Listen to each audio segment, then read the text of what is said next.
City of Stevens Point Board of Park Commissioners meeting, recorded May 7, 2025. All right, so let's call the May 7th meeting to order. Roll call. Alder Broderick. Here. Alder Boozy's going to be a minute late. He just sent me a message. Freckman. Here. Disher. Here. Badusky. Here. Alder Keemer. Here. McDonald. Here. O'Connor. Here. Shabilsky. Here. Sorensen. Here. Wynn. Here. We have a quorum. All right, item number 2, approval of the April 2nd, 2025 meeting minutes. Motion to approve. Second? I'll second. All right, any questions? Motion? All those in favor say aye.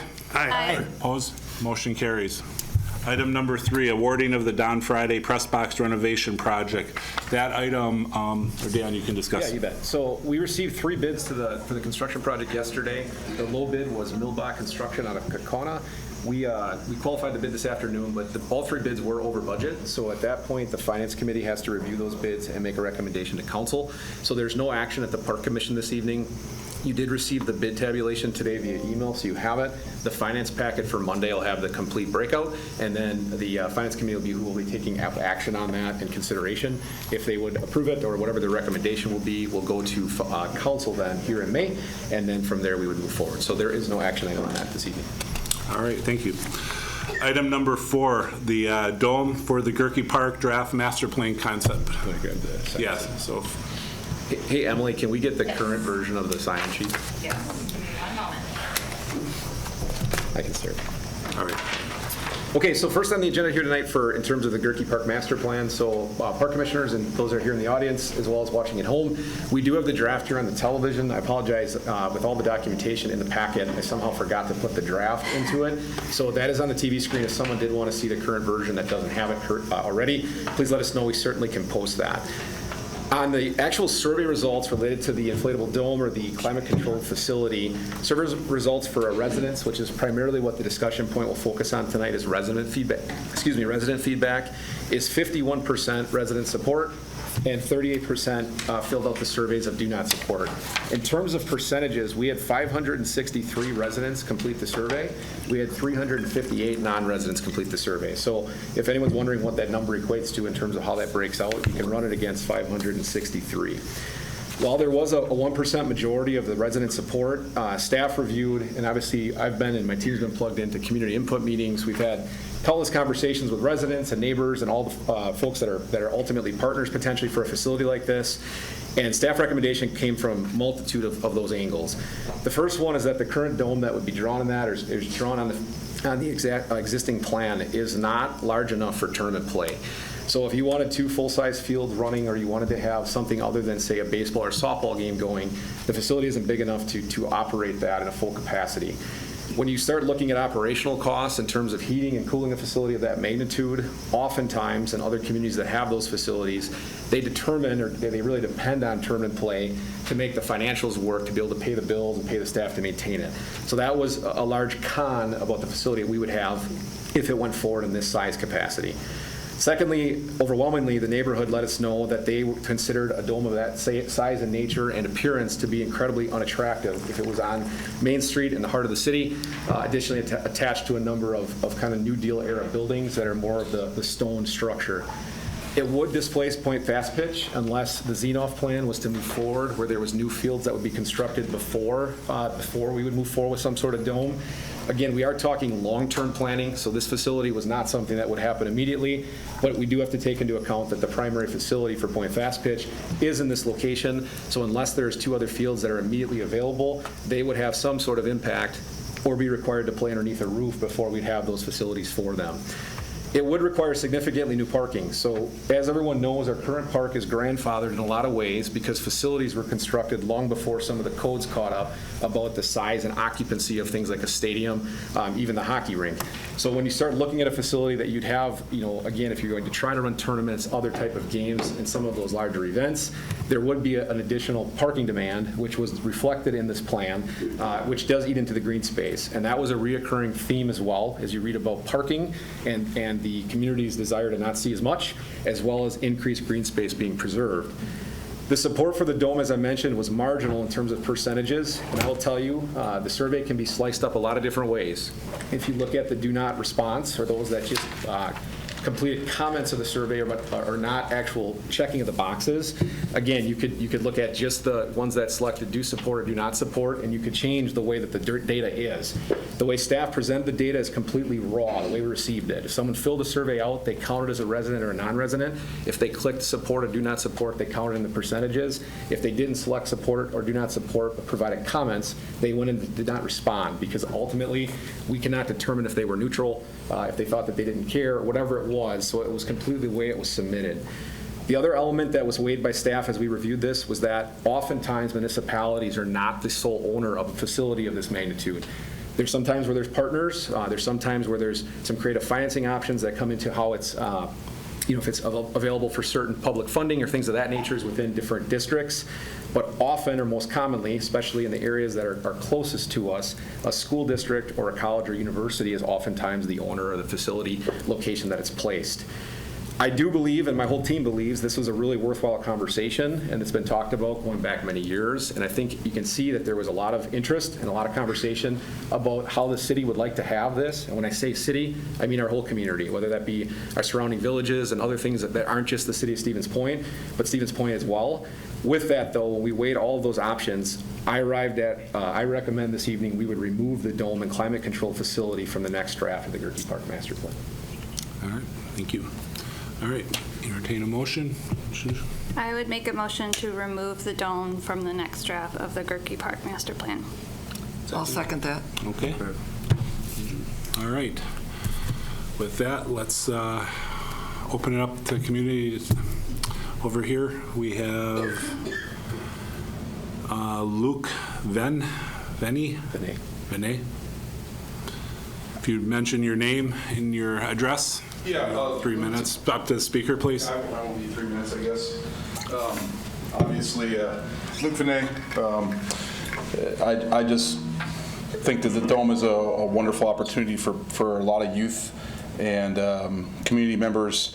I've been a part of other communities and the impact and seeing what a domed area could have on the community in a lot of different ways. I think there's a lot of excitement to something to that magnitude, and I understand that it could be, maybe not a normal vision of what it would look like as you pull into the city, but I also think the wow factor of something big and supportive of youth sports, collegiate sports, high school sports, could be also seen in a different way of something that there's a lot of community support of those things rather than an eyesore to what, how some people might perceive it as an eyesore, but I guess I perceive it as more as community support to something of that magnitude. So it's obviously something me personally I'd be excited for, and a lot of people I know would be excited for, and obviously if it's not going to be pushed through to the next round, and so be it, but hopefully it's something we can consider in the future. All right, thank you. Greg Warren.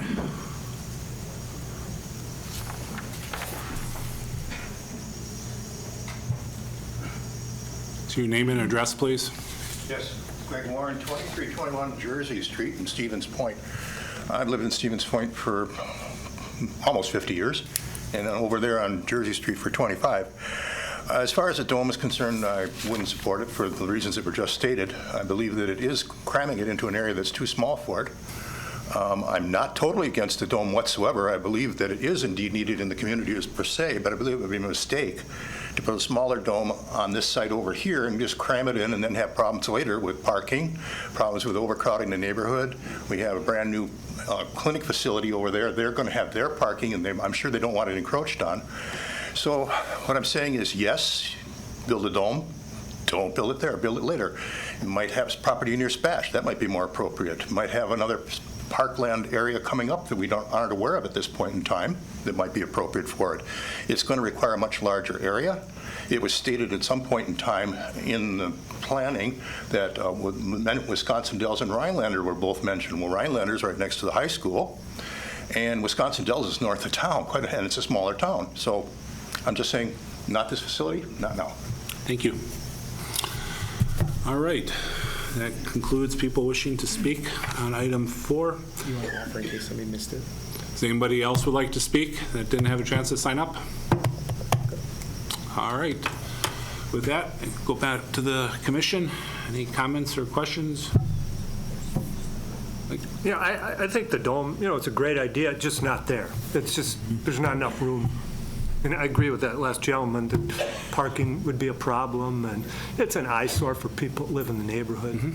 But yeah, dome's a great idea in a bigger space. Very good. Yeah, and I would go along with that, and I think there really is a need, a dire need right now for something like this. And that's why I was sort of thinking about this, and I don't know, do you think an amendment would be appropriate, or just a sort of a consensus of instruction to staff that with removing it from the plan for Goerke, we'd still like to see some forward movement and some exploration of a possible site, how we can move forward. My worry is that we lose, we start going on this and we lose momentum for it. And I know a lot of people who are really excited to see this plan and say, finally, we're going to get a domed indoor practice space, and like some other communities around here have. All right. I'd like to respond partially to what Sean Shabilsky just said. And I know that there is an interest locally to have a dome, but when you look at the cities that we're aware of that have them, one of them is Rhinelander. And Rhinelander, their whole economy up there is based on tourism, and they rely on summer and winter, and the winter tourism for them hasn't been that great lately. And they need to look at other things, other reasons to bring people into the community. So I can see why one was built up there. And I did call up there prior to the time that it collapsed to find out a little bit more about it. One of the things, I did not get a chance to talk to anyone, but what I understand is for Rhinelander, the school district owns that dome. And I think that's one of the important things here, and rather than do an amendment or anything where we would instruct our staff to spend time looking at this, I would say that we really would have to look at other funding sources. And I think that a dome would be great somewhere in the community. It could be, when I speak community, I mean the much larger community, Town of Hull, City of Stevens Point, Village of Plover, any of the surrounding area. But I think what we need to look for is a property where there is a piece of land with plenty of space for parking, and that's one thing that we don't have here. So I wouldn't support an amendment at this time. All right, thank you. All right, any other comments? I guess just a thought, more Director Kramer, a question for you. Cities do not typically drive this kind of endeavor, do they not? Correct. Okay. But I also think it would not be in the department's best interest if we were not at least at the table as part of the conversations moving forward, correct? Yes. Okay. Thank you. All right. Any other? Yes? Can you up to the speaker, please? Say your name and address, please.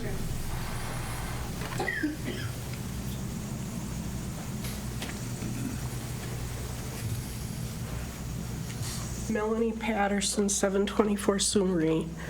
My husband and I owned a piece of property down in the southern part of the state, and we had property next to us. They put up a dome, and they were using it as a driving range. The amount of neglect or things that people did to it, slashing it, graffiti, it wasn't worth it for them. They took it down in 5 years. You gotta really be ready to put cameras on it. You gotta be ready to maintain it. You gotta realize you're gonna have to scrub off graffiti. Kids are kids. Just don't think it's, oh, this is gonna be wonderful. You're gonna have cost. And that's all I got. Thank you. All right. Any other comments from the commission? All right, so we have a motion to remove it from the plan. So all those in favor, say aye. Aye. Opposed? No. State one.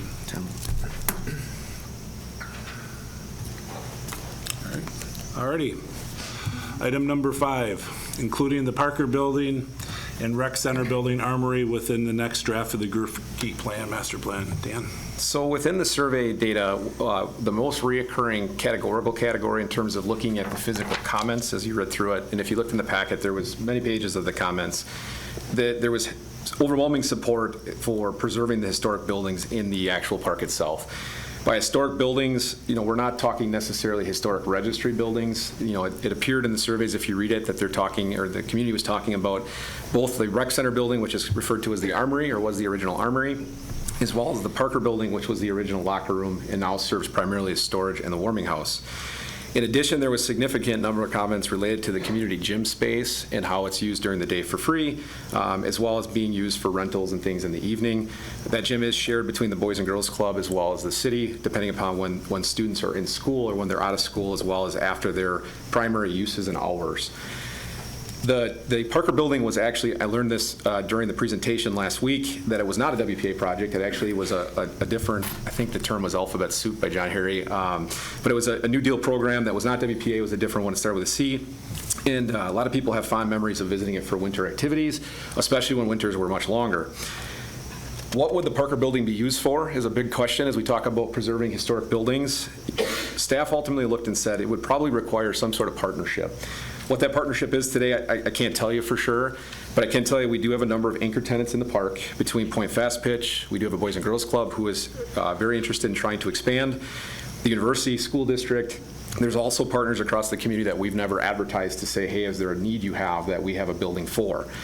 So staff's position, my position is that we could ultimately look at things like rentals. The term lodges have been thrown around. Is there a need for that? Obviously, the warming house is a big need for that building that we currently use and the community really supports. I believe that there's tailgating efforts that have been talked about. The restrooms in it, could it serve for the different games and activities that go on there? Classroom space, meeting space, or other elements related to restrooms for the park. We did find down a contractor thanks to a community member who reached out and said, hey, I know of somebody in Rhinelander. We were able to connect with them. They priced movement of that building just inside the park. So basically jacking the building up and moving it to another location at $650,000. It also came with a number of what ifs. We don't guarantee the block doesn't crumble. We don't guarantee cracking. There's a lot of different things they can't guarantee in that number. As we looked at that, that seemed cost prohibitive for trying to actually relocate it inside the park, especially not knowing what the long-term use of it would be. Some questions have come up about, well, if the Park and Rec building, the armory, stays on the next drawing, what is the impact to a potential expansion or some other use of the property? We have a signed contract, a binding contract, that has an initial 30-year term with the Boys and Girls Club that's first set to expire in 2043, that has the ability for the Boys and Girls Club to continue to renew and extend. What that contract states is that if and when, at any time, the city of Stevens Point does not occupy the current armory building, they have the first right of refusal to use it and or try to purchase it. This plan does not change anything with that agreement. At the current time, we do not have an immediate plan or an immediate time period in which we would not occupy that space. The Park and Rec Center, we occupy every day. So we have a full set of administrative staff that's in one wing. We also have all of our forestry personnel as well as all the equipment in the other wing. We do generate between $15,000 and $20,000 in rental between 6:15 p.m. and the evening hours when we close at 11, as well as the weekend rentals. And we do occupy and provide free access to the gym at all times that school is in session. If and when we would ever move out of that building, that term and agreement would still hold. The benefit to that is that at that time, a public process could play out should the Boys and Girls Club wish to execute that term of the contract. And this board and the city council, as well as the community, would have an opportunity to weigh in on any sort of plans for the existing building, as well as any sort of future revisions or reuse of the building.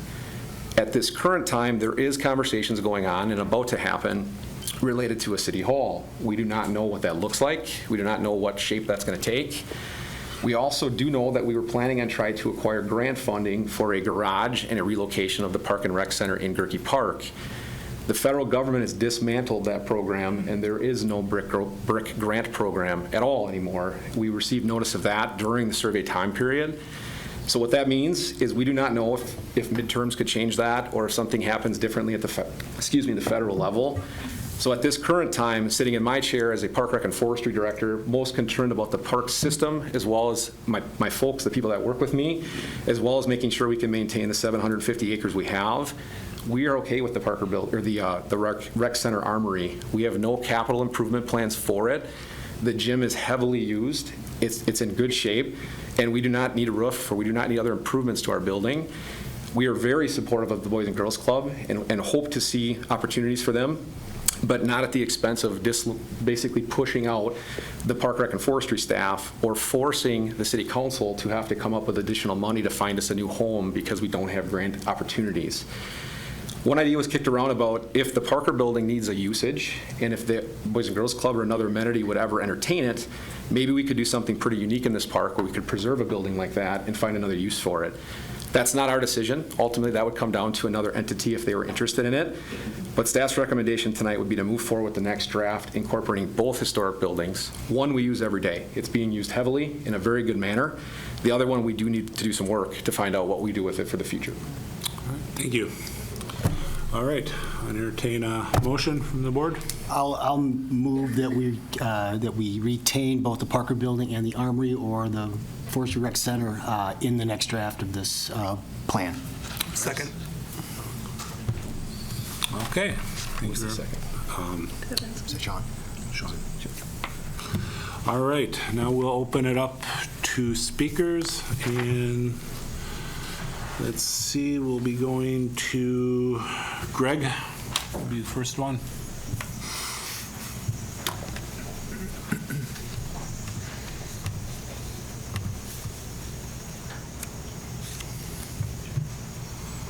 Mention your name and address again, please, sir. Greg Warren, 2321 Jersey Street. With regard to Parker, I guess you addressed a lot of the concerns I had, and with Rec Center as well. I'd hate to see any city property, including especially park property, given up for private control. It's something we have enough of in this country. We have a lot of parks right now, and I would hate to see any trend toward privatizing anything we have parks, because once you let them go, you're not going to get them back. That's the reality of the story. And it comes specific to Parker, it would be nice if we consider plans for renovation. By that I mean you did throw some things out, some ideas, but possibly there's a way to renovate the interior completely, remodel the interior completely in a good and modern fashion, and provide it as more of a facility it is right now rather than just storage. And I think maybe you're trying to address that already. So thank you. Thank you, sir. Danielle.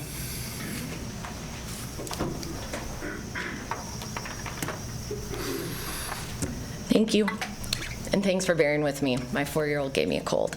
Mention your name and address, please, Danielle. Yes, Danielle Belsky, 2031 Red Oak Drive, Plover. Otherwise, I could use my home address, my second work home, just across the street, 941 Michigan Ave, Boys and Girls Club. So thank you for letting me be here tonight. I want to begin by expressing our deep appreciation for the longstanding partnership we shared with the city, the Parks and Rec, and the Park Commission. Together, we've made a meaningful difference in the lives of thousands of young people. A special thank you to Dan for his vision and leadership, and to Tim Sherrill for his invaluable volunteer service and steadfast commitment to our community, especially through the development of this Goerke master plan. Stevens Point is at an exciting moment of possibility, and we believe that by working together, we can take a bold next step toward a future where every young person has access to safe places, with caring mentors and opportunities to grow. As discussions around the Goerke Park Master Plan began, we entered into thoughtful and future-focused conversations with both Dan and Tim. Conversations grounded in a shared vision that actually began more than a decade ago, when our club collaborated with the city to bring the Burrard Center to life. Even then, the seeds were planted for a future expansion, recognizing that one day, our club would need to grow to meet the increasing demand. That day is fast approaching, and is today. Today, we serve over 2,000 youth across Portage County. The need for safe, supportive, and enriching out-of-school time programming continues to rise, particularly among teens and youth facing significant life challenges. The question now is, how do we grow together to meet that need? That's why we're here tonight, not just to share our vision, but to invite you to be partners. We're proposing a purpose-driven expansion on the south side of the Burrard Center campus. This new space would allow us to integrate our guided Pathways to Success GPS programming and Youth Force programs into the heart of our club operations. while also creating much-needed dedicated space for our growing teen populations. This location is key because of the proximity it is to PJ Jacobs and Spash. Most specifically PJs. GPS serves youth referred, so GPS is on the other side of this. GPS serves youth referred by schools, the court system, and other local partners. Young people who need wraparound support, mentorship, and a safe environment to help them get back on track. Youth Force helps teens build job skills, explore career pathways, and prepare for life after high school. Meanwhile, our current teen center is at capacity, serving 40 to 60 teens a night. While we're proud of that number, it also means some teens are choosing not to attend because of overcrowding. That's not the experience we want to offer. Every young person deserves to enter a club that feels safe, welcoming, and designed to meet their future needs. This expansion would help us meet that need, allowing us to serve an additional 200 youth a day, 200, while creating a hub where our most impactful programs can survive and thrive. In addition to program space, we also hope to include a 2-court gymnasium as part of the expansion. This gym could not only support club programming, but also continue to operate as the community gymnasium that Dan has spoke so highly about, offering greater access for residents of all ages to engage in recreational activities and leagues. Our goal is to create a space that meets the needs of our youth and contributes to the overall health and well-being of the Stevens Point community. We've been encouraged by what the community is telling us, and in the park's recent survey, 60% of respondents expressed support for this expansion of the Boys and Girls Club and adding a new community gymnasium. If you look in the comments, you will see, I feel like the Boys and Girls Club is a valuable asset to our community. An expansion of their program would allow more youth to be served and have a positive, welcoming place to go. The other one, I'm behind this expansion 100%. This whole place is a place for kids, families, and communities come to enjoy the space. If the expansion were to happen, the city could offer a safe and fun place for even more kids, and the club could truly make a difference in more children's lives. The message is clear. The people of Stevens Point value spaces where youth can thrive, and they see the club as a key partner in making this happen. Tonight, we're asking for your support to help make this expansion a reality. With your partnership, we can create something truly transformational, not just for the young people we serve, but for the entire Stevens Point community. Thank you for your time, your service, and your continued commitment to making Stevens Point a place where every child, every family can thrive. Let's look out for future generations and work together to prepare our community for what's ahead. Thank you. Meg Erler.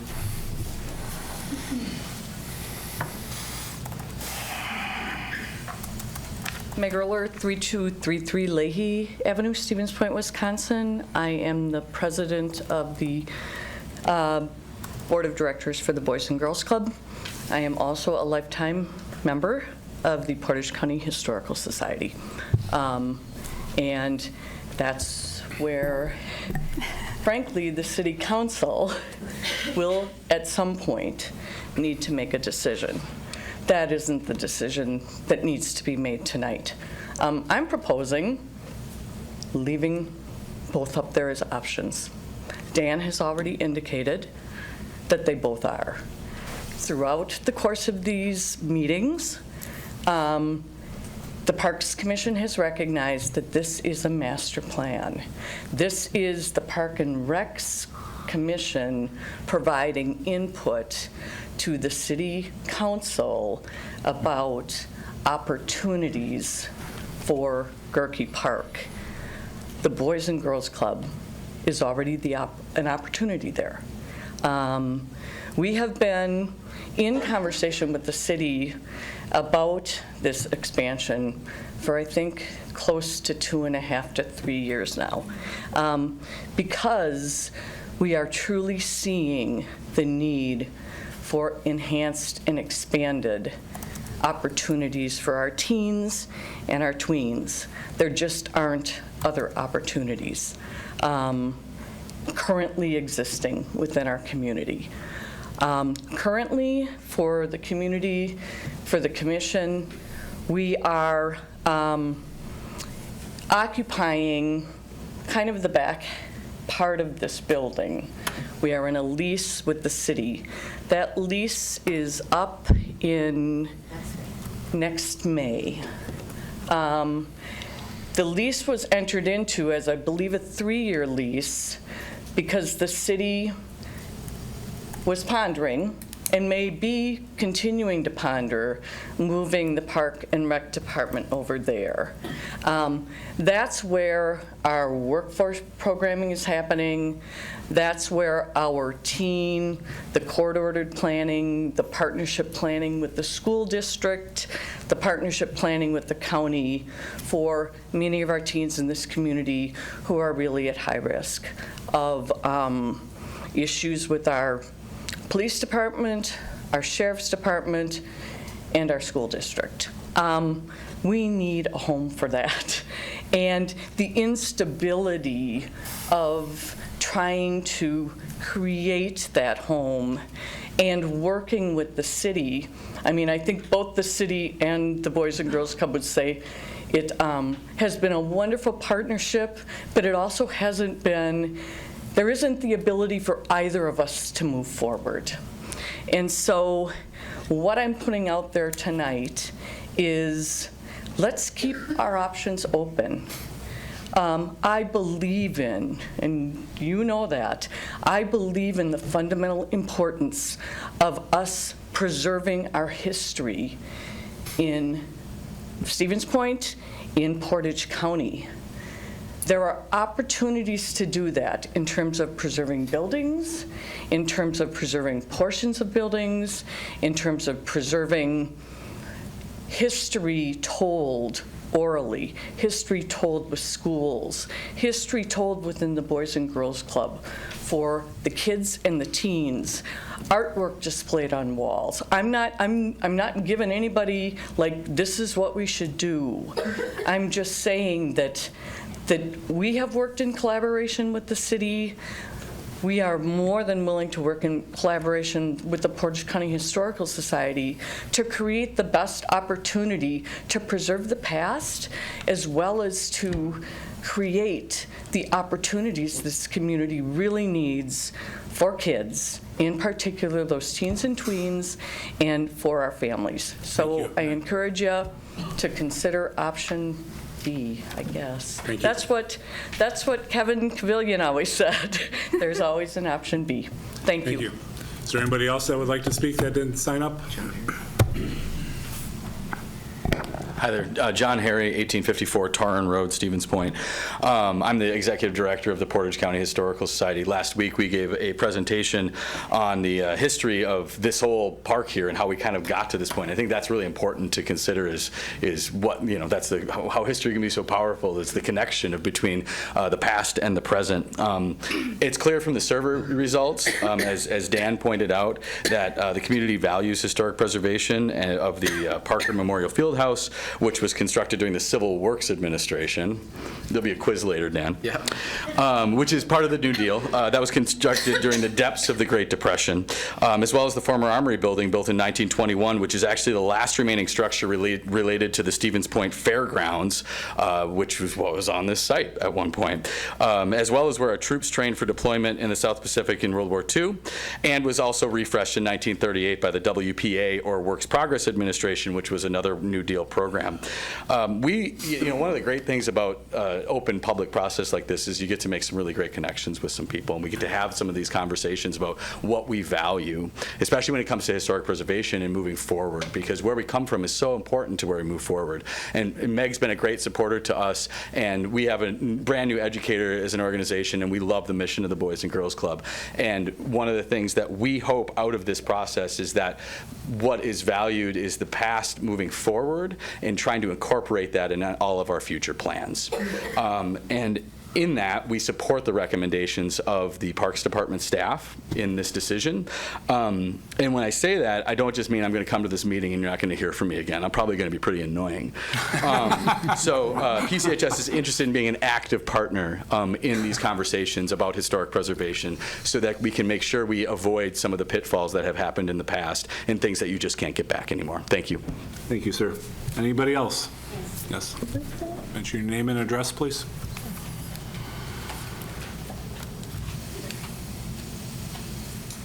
I'm Lavon Cornell Swanson. I currently live at 2070 Windsor Court in Plover, Wisconsin, but I am here representing the Boys and Girls Club as a board member.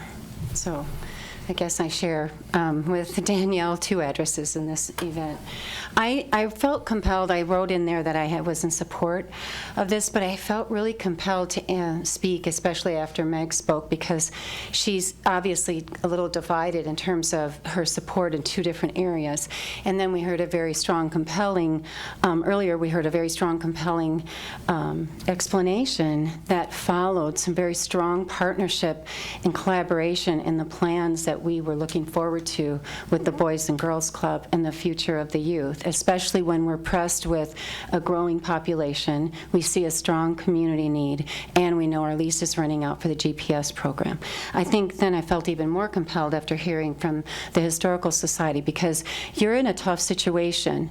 It really comes down to values, but I really need to plead with you about your future. So as you talk about your neighbors, you talk about the use of the park, you talk about the facilities, who would be a good steward of those resources, and who would be a good steward of providing services to children, youth, and families, and those needs are growing. So I would also implore that you would think about looking at some of the other community surveys, especially some of the surveys that have been done by the United Way and some of the other community-based agencies, and not lose sight of the future of Stevens Point and Portage County writ large in this decision, because it will make a difference of where we go forward. So it's not that I don't appreciate historical value. I really do, but I think this is a different type of conversation, and it's related to not just what our past brought us and the richness of that, but also what our future needs are, and making sure that you're all stewards of that as well. So thanks for hearing me. And again, Danielle, you did well. Thank you. Anybody else? All right, being none, we have a motion. John. Oh, yes, sir. Name and address, sir, please. Name is William Schmidt, 3008 Main Street, Stevens Point. And you've heard from me before. You don't want to hear from me again. I come with a whole different approach to the way we look at the progression here in Stevens Point. Today I just came past the Watoma Center, where they are destroying a big piece of history that the people who live there had no idea was going to happen. And this iconic building downtown is almost completely torn down right now. Should never have been touched. And the one good thing is they're going to spend a ton of money to build a Boys and Girls Club downtown in Watoma. Well, that's great. But again, too, we got to look at a lot of different things that are going to be affecting our future, whether or not we're going to be able to afford that. And pretty much that's where I'm coming from right now. We're all living at a time where, if we haven't looked at the problems we have within our country, we're at risk of losing our democracy right now. So what does that have to do with what I'm going to talk about here? It has everything to do with it. Because a year from now, if we end up in a fascist type of a dictatorship, a lot of these things may never come to fruition. And the first thing is to be able to be prepared and be vigilant as to what is happening within our government. If we lost our Social Security, how many people here today would be able to afford the taxes to be able to pay for their parks? That's an important thing. You know, taxes pay for these things. We want to see progress, but my whole thing is to be careful, slow it down, preserve. He did a wonderful job of explaining what's important to most of the people in this community. You saw 700 signatures come your way. So there's a real concern about being able to preserve and enjoy what we've had in the past, preserve for the future. We want Boys and Girls Clubs, yes. There may be options, yes. You're very good about talking about options. Other land that we may have. Boys and Girls Club doesn't have to be in this particular location. It'd be nice if they were, but they may not. So go back to your Constitution and look at the fact that we have rights under there. That's why the people are here. They express it, and they may not have that in the future. You must be careful. I hope you all have a copy of the Constitution and you understand the importance of it. Each of you have been elected or hired. You have a responsibility to the community. The community is going to be speaking on this issue more in the future. You made the right step. You at least recognize that we need to preserve our history. That's so important. So please be careful, and you're going to see me again in the future. No question about that. Get the community involved, but put the brakes on it. Be careful so we have a community that we can exist in and live in a year from now. Let's see how things are going to be a year from now. Thank you, sir. Okay. Anybody else? All right, being none, back to the commission. We have a motion. Any discussion? Thank you, Chair. I guess I just want to say that I think there is a lot of interest, support, and opportunity in this community to do both, to preserve the Parker Building and the Armory and expand BGC. And I don't know exactly how that looks like, whether that's at the Armory or the Parker Building, whether Parks Department is able to, move some of their operations here and have more operations somewhere else. It would be nice to have all those pieces neatly in place, but they're not. But I think there is room to do both. I really do. That we can, the BGC provides an amazing service to this community. My kids have been members for years. BGC, or PJ Jacobs is right here. Washington's not that far away. Jefferson, this is a really densely populated part of the city with a lot of kids and a lot of families. And yeah, again, I don't know the mechanics of how exactly that works, but I think there's the opportunity to do both, so. All right, thank you. I appreciate your comments, Alder Keemer, and I agree with you. I think the program is amazing. The reality is our job as a board is to make sure that the Parks Department, the Recs Department, the Forestry Department has the facilities they need, and right now there is no place for them to go. So I think the reality is a timeline that the Boys and Girls Club might have doesn't align with what we need to do to make sure that the folks that are working to keep the parks in the best condition they're at, to improve them whenever possible, we can't evict them. They have a work to do. They have a job to do. But I do think there are opportunities. I think there's a bunch of things in the pipe that could very easily free some space up. The Parks Commission, in my 22 years on it, also is not in the business of destroying park assets. Right now, the rec center is a park asset. And I don't know that I'd ever want to be on this board and be in a position where I have to make a decision between an organization and a historical facility. I know pretty well where I think I'd vote on it. So I think at this point, I think the continues need to happen. Youth need places to go. Boys and Girls Club does an amazing job. There isn't anybody on this board that probably disagrees with that, but the reality is there's no place for the folks that we are on a board to help support can go at this moment. And it may not be now, and it may not be 5 years from now. It doesn't mean the conversations can't continue to happen. But I also think the reality is we need to make sure as a board that we are supporting this department to continue to do the amazing work that it's doing in the community. Thank you. Anybody else? All right, we have a motion, and is to keep the Parker Building and the Rec Center. So all those in favor, please say aye. Aye. Opposed? Motion carries. Item number 6, the southern area of the proposed Goerke Park master plan, which includes the parking lot, the hockey rink, the ice rink, shot put, discus, and green space parking area. Dan. Survey support was less than a majority of residents for relocating the discus and shot put area. Those areas currently exist, if you can see on the television screen, along Minnesota Avenue on the far southeast corner. In addition, green space was frequently supported and mentioned, rated as the 4th and the most common in the survey comment period. The 3rd most common was to try and retain the hockey rink and ice skating rinks. Significant amounts of comments in the surveys about that. After reviewing this, hearing how all these pieces go together, so if there isn't support for relocating shot put and discus as it's depicted in this plan, we can't host track meets, which we are contractually obligated to the high school with our most recent capital campaign project that they pledged to. They have to hold their high school track meets here, and by contract we're required to do that over the next 15 years and hopefully far beyond that. We need to have shot put and discus.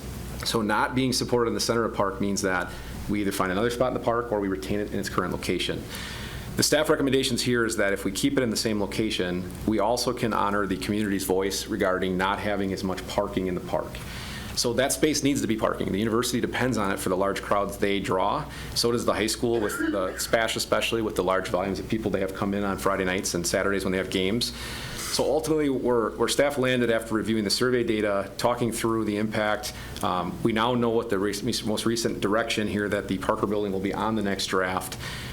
I'm recommending that we would remove the southeast parking lot, so essentially from the Parker building to the east. We retain that as green space that would serve as parking when it's not basically track season or when it's not the winter. And then keep shotput, discus, the hockey rink, and the ice rink in their current locations on the next draft. All right, thank you. All right, I entertain a motion. So moved. Second. All right. All right, we'll go to community here. Trina Dorn.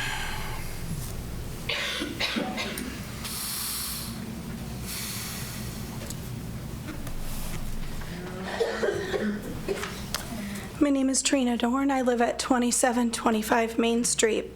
Been there 30 years.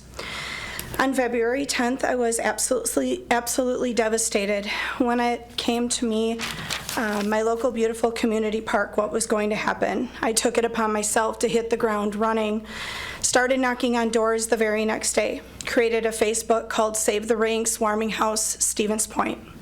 We have received 50 letters from business owners, concerned citizens, and each and every one's letter has been moving and has brought me to complete tears.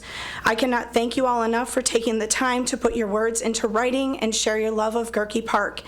I will be forever grateful. I am so humbled for each and every one of you who've opened your doors, signing our petition to save the park. In less than 1 month, 3 weeks exactly, we collected 721 signatures, 60 to 70 doors a night. To Kim, my wing woman, there's no way I could have done it without her, one of my local neighbors. Josh created a beautiful email for us. Cheryl, who did a lot of work along the way. And Carl created our beautiful website called SaveTheRinks.org. I cannot say thank you enough. For everyone who purchased our shirts, the proceeds are now going to be for repurposing, possibly the warming house. The drawing of the Parker building you see on our shirts today was created by a local student at P.J. Jacobs Junior High School. To the board, I ask for you to hear our voices, to vote to save our hockey rink, our large ice skating rink, warming house that has stood the test of time for more than 90 years. Save both softball fields and our beautiful green spaces with no extra pavement in the park, while putting the livelihood of the neighborhood first and the taxpayers of Stevens Point. I look forward to working with you, the Parks Department, creating Friends of Goerke Park now, to have a wonderful relationship building this park for generations to come in the community and the local community and the Goerke family.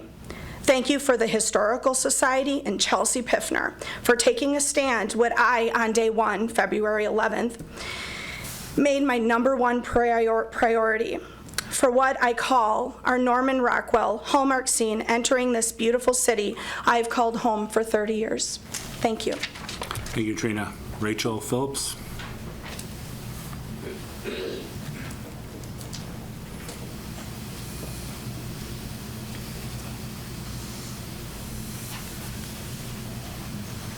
I don't like publicly speaking, but I'm Rachel Phillip. I live at 1508 Highway 66 West, Town of Glenwood. I have 2 things. I have a cold too. Kids, right? Okay. I know you said the hockey rink would potentially, in the last meeting that we had as a big community, you said that the hockey rink would potentially be moved to Iverson Park in the last meeting. I'm concerned that the services at Iverson Park would be eliminated as part of that move. For example, the sledding hills, the toboggan runs, warming house. I'd like to see the hockey rink and outdoor rink remain where it is, at Goerke. My second thing is, it was stated before that there are grants for these types of reconstructions. Do all the items in the proposal need to be in one small area for that grant to be given, or could some of these functions be moved to new plans or to new places located elsewhere within the city? More spread out across the city versus getting rid of old buildings that served Stevens Point for decades. Thank you. Thank you. Anybody else would like to speak? Yes.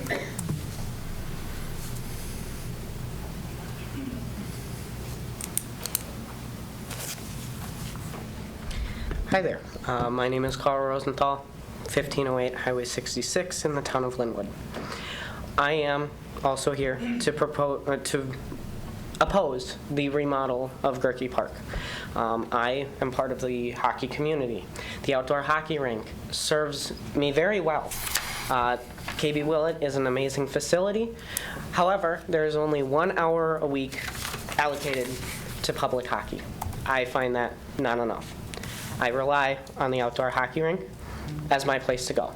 I'm not the only one. There's many college students who also utilize that building. And I fear that moving it away from Goerke Park will jeopardize their learnings as far as they go there. I know many of them, they walk there from wherever they live. They practice there, and then they go for their normal event at the KB Willett. I'm also a firm believer of the fact of if it isn't broke, don't fix it. I just feel like that needs to be stated. I have also gone door to door with Trina, talking with many of the community members. I understand that there was a press release done. However, many of the people I have interacted with did not know about this plan. A majority did not know that their backyard or across the street was going to become pavement. I don't like that. I would like more people's voices to be heard. And we need to remember that Stevens Point is the gateway to the Pineries. Trees, nature, and green spaces define us. It is far easier to rip away these spaces than it is to rebuild them in the future. The future that I want to call Stevens Point my city and my home. If we truly care about preserving the character and vitality of our city, we need to take a step back and look at what we're removing from this area. Family memories, history, open spaces. You don't see that in a big city. This is our city. I respectfully ask you to protect the current state of Goerke Park. It is for the benefit of our entire community now and for the years to come. Thank you for your time. Thanks, Daryl. Anybody else? Okay. Name and address, sir, please. Yeah. My name's Glenn Avang. I live at 2725 Peck Street, corner of Minnesota and Peck, right up here. So I've been following it, you know, as a citizen. There is a whole lot of consternation amongst the people about this plan.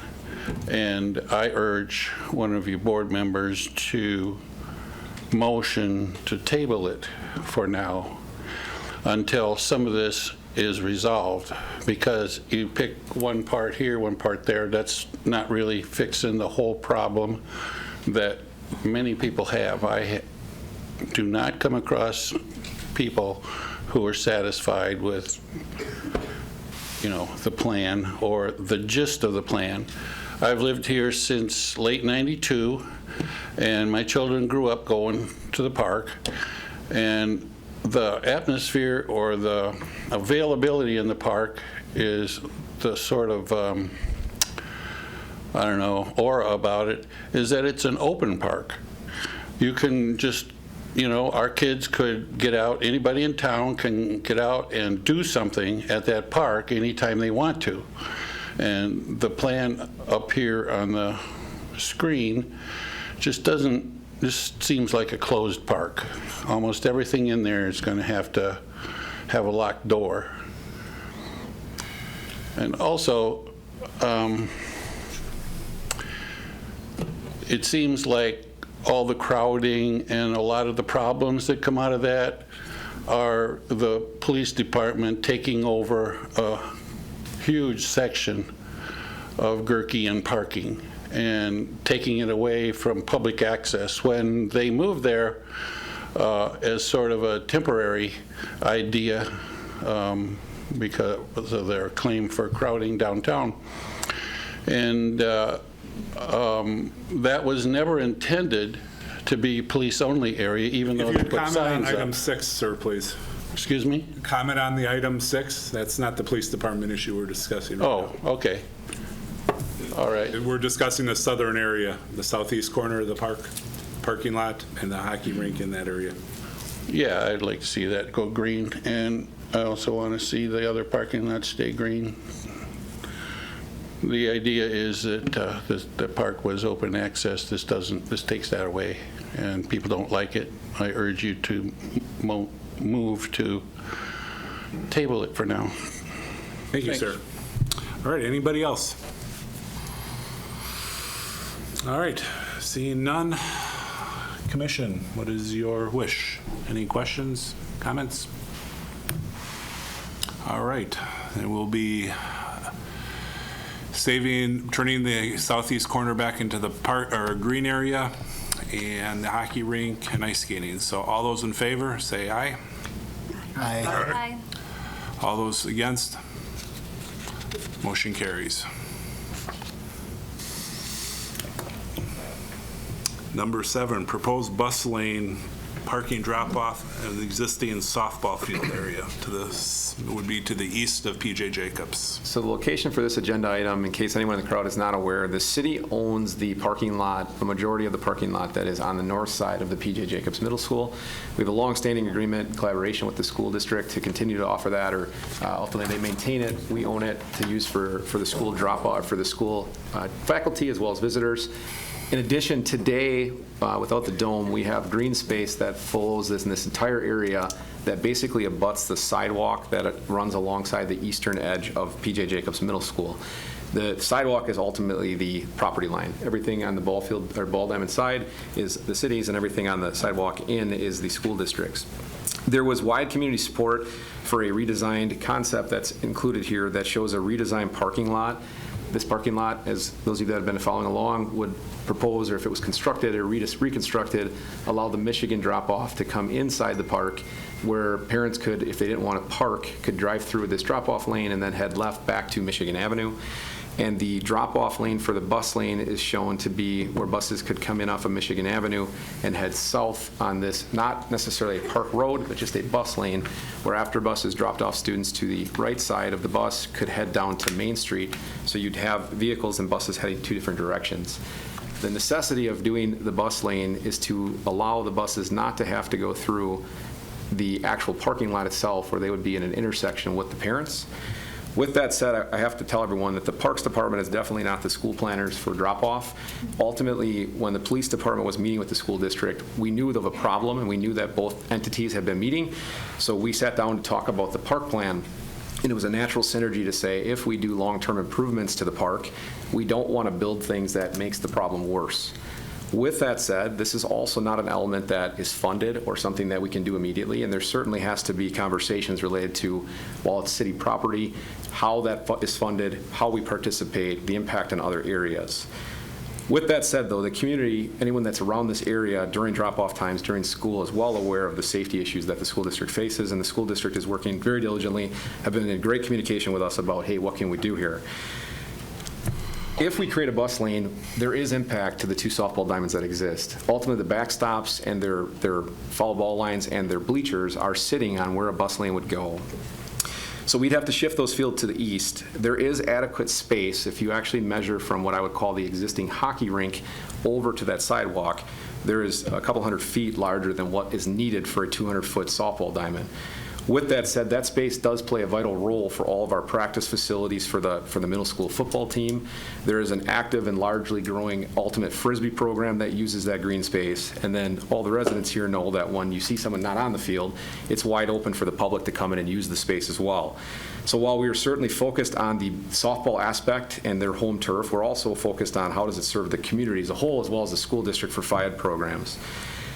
In the end of this here, we've talked to Point Fast Pitch, and they are interested, if the bus lane moves forward, in having a conversation, and they'd like to provide a couple sketches about could they reorient the way they lay their 2 softball diamonds out. And I believe that would be a worthwhile exercise for the Park Commission to entertain and incorporate into the next drawing. Additionally, we did talk about things like the Parker building and meeting space and concessions and all of the elements if they do some reconfiguration. So it's opened the door not only for a big safety improvement long-term for the city as a whole on the road network, as well as for the school district with drop-off, but it's opened another door of conversation about collaboration or future improvements, maybe potentially to the Parker building as we look forward.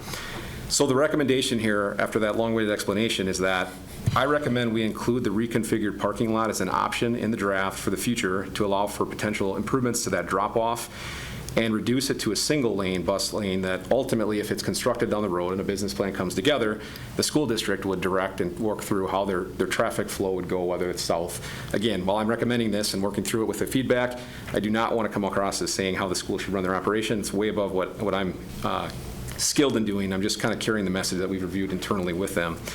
I also would recommend we include 2 reoriented softball diamonds as the primary use in collaboration with Point Fast Pitch, but we keep the multi-use in mind.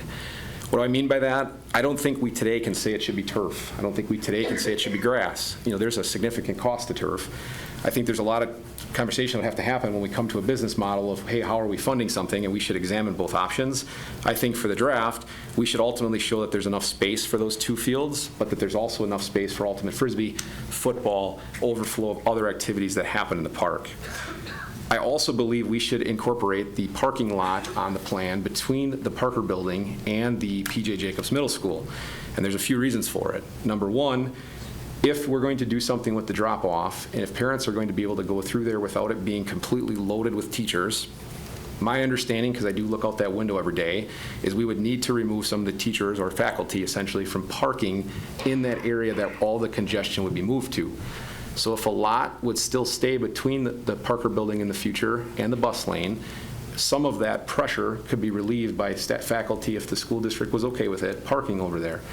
Secondly, as we look at long-term improvements to the Parker building, you just can't tell people, especially with mobility impairments, park over here and walk the grass to get to something if you have any sort of mobility impairments. So the lot would lend itself, as improvements are looking down the future, to have some ADA parking stalls adjacent to the Parker building, and again, basically closer access to it.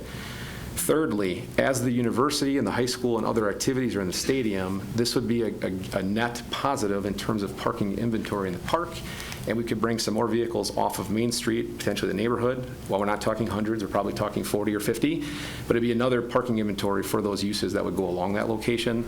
And then fourth, when Point Fast Pitch was operating, they also would have access to this lot when we don't have the fall activities going on, we don't have winter activities. And then you can compound it further if you look at the KB Willett, or you look at, let's say, a FIAD or a high school or a middle school game is going on in the school district, it's another public lot. While we probably would not advocate and advertise, there is a clinic going across the street, and there also would be excess public parking that, with relation to that. Again, that's not part of the plan focus, but it would be across the street, and you're likely going to see, if they were heavily parked, that people would go there too. So with that, I also am recommending that we keep that smaller lot along Main Street in the future plan, and it would serve those purposes looking forward. All right, thank you, Dan. All right, we'll entertain a motion. I'll move to approve the proposed bus lane parking lot drop-off and existing field area. Second. All right, Ginger and yes. All right, does anybody would like to speak on this item? All right, yes. Mention your name and address, please. Kathy Butelier, 1109 Lindbergh Avenue. I just wanted to be clear on which part of the parking lot you're talking about keeping.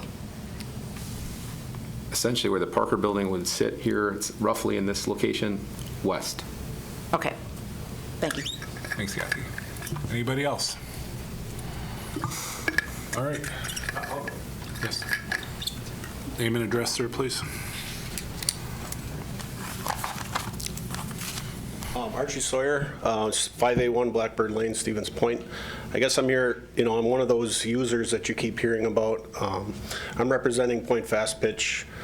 We've been an organization in this community since the mid-'80s, right? There's been thousands of girls that have come through our organization. So, I think it's the same theme with the Boys and Girls Club, and kind of what you've been hearing throughout all of these commissions and reviews is it's a community-based park, right? We are pretty much self-funded. We do get a lot of support from the Parks Department and have been a great partner with them for the whole time. So I want to thank Dan and Tim for starting this conversation. And you got to remember this is a conversation, right? This is draft one. But we're very excited just because this park needs to be revitalized, okay? We've been spending money, all the fields that you see and the conditions they're in, we've been paying for that out of our kitty, right?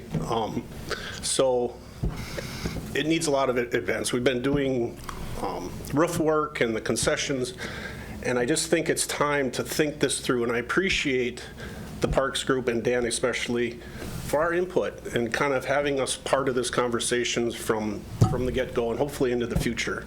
I think there's a lot of opportunity here to kind of reconfigure this park to get kind of what everybody wants, right?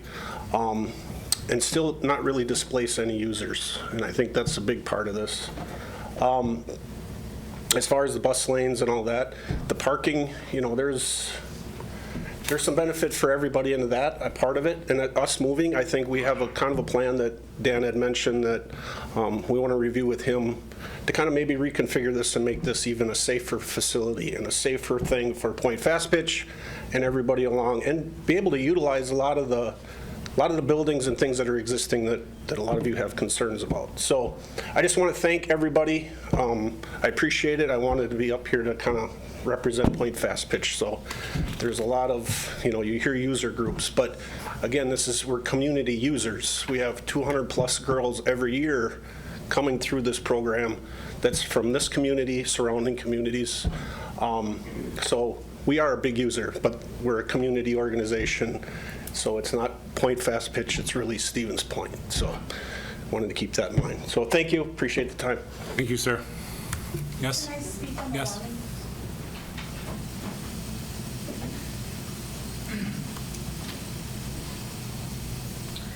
Trina Dorn, 2725 Main Street.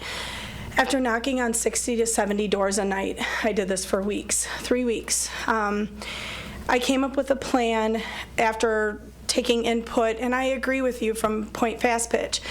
It is used by our softball guys. I see guys go out there and take BP. Those fields are used all the time. Families go out and throw the balls to their kids. That's how they learn how to play. One of my biggest, I guess there's multiple things that have come up with the warming house. Put a pavilion on the back was an idea, like they have at Zenoff. Put some concrete on the back so they have somewhere to sit that's covered if it's raining. Picnic tables, because I do see when the families come there, they're pitching for tournaments, tents and stuff, whatever those things are called.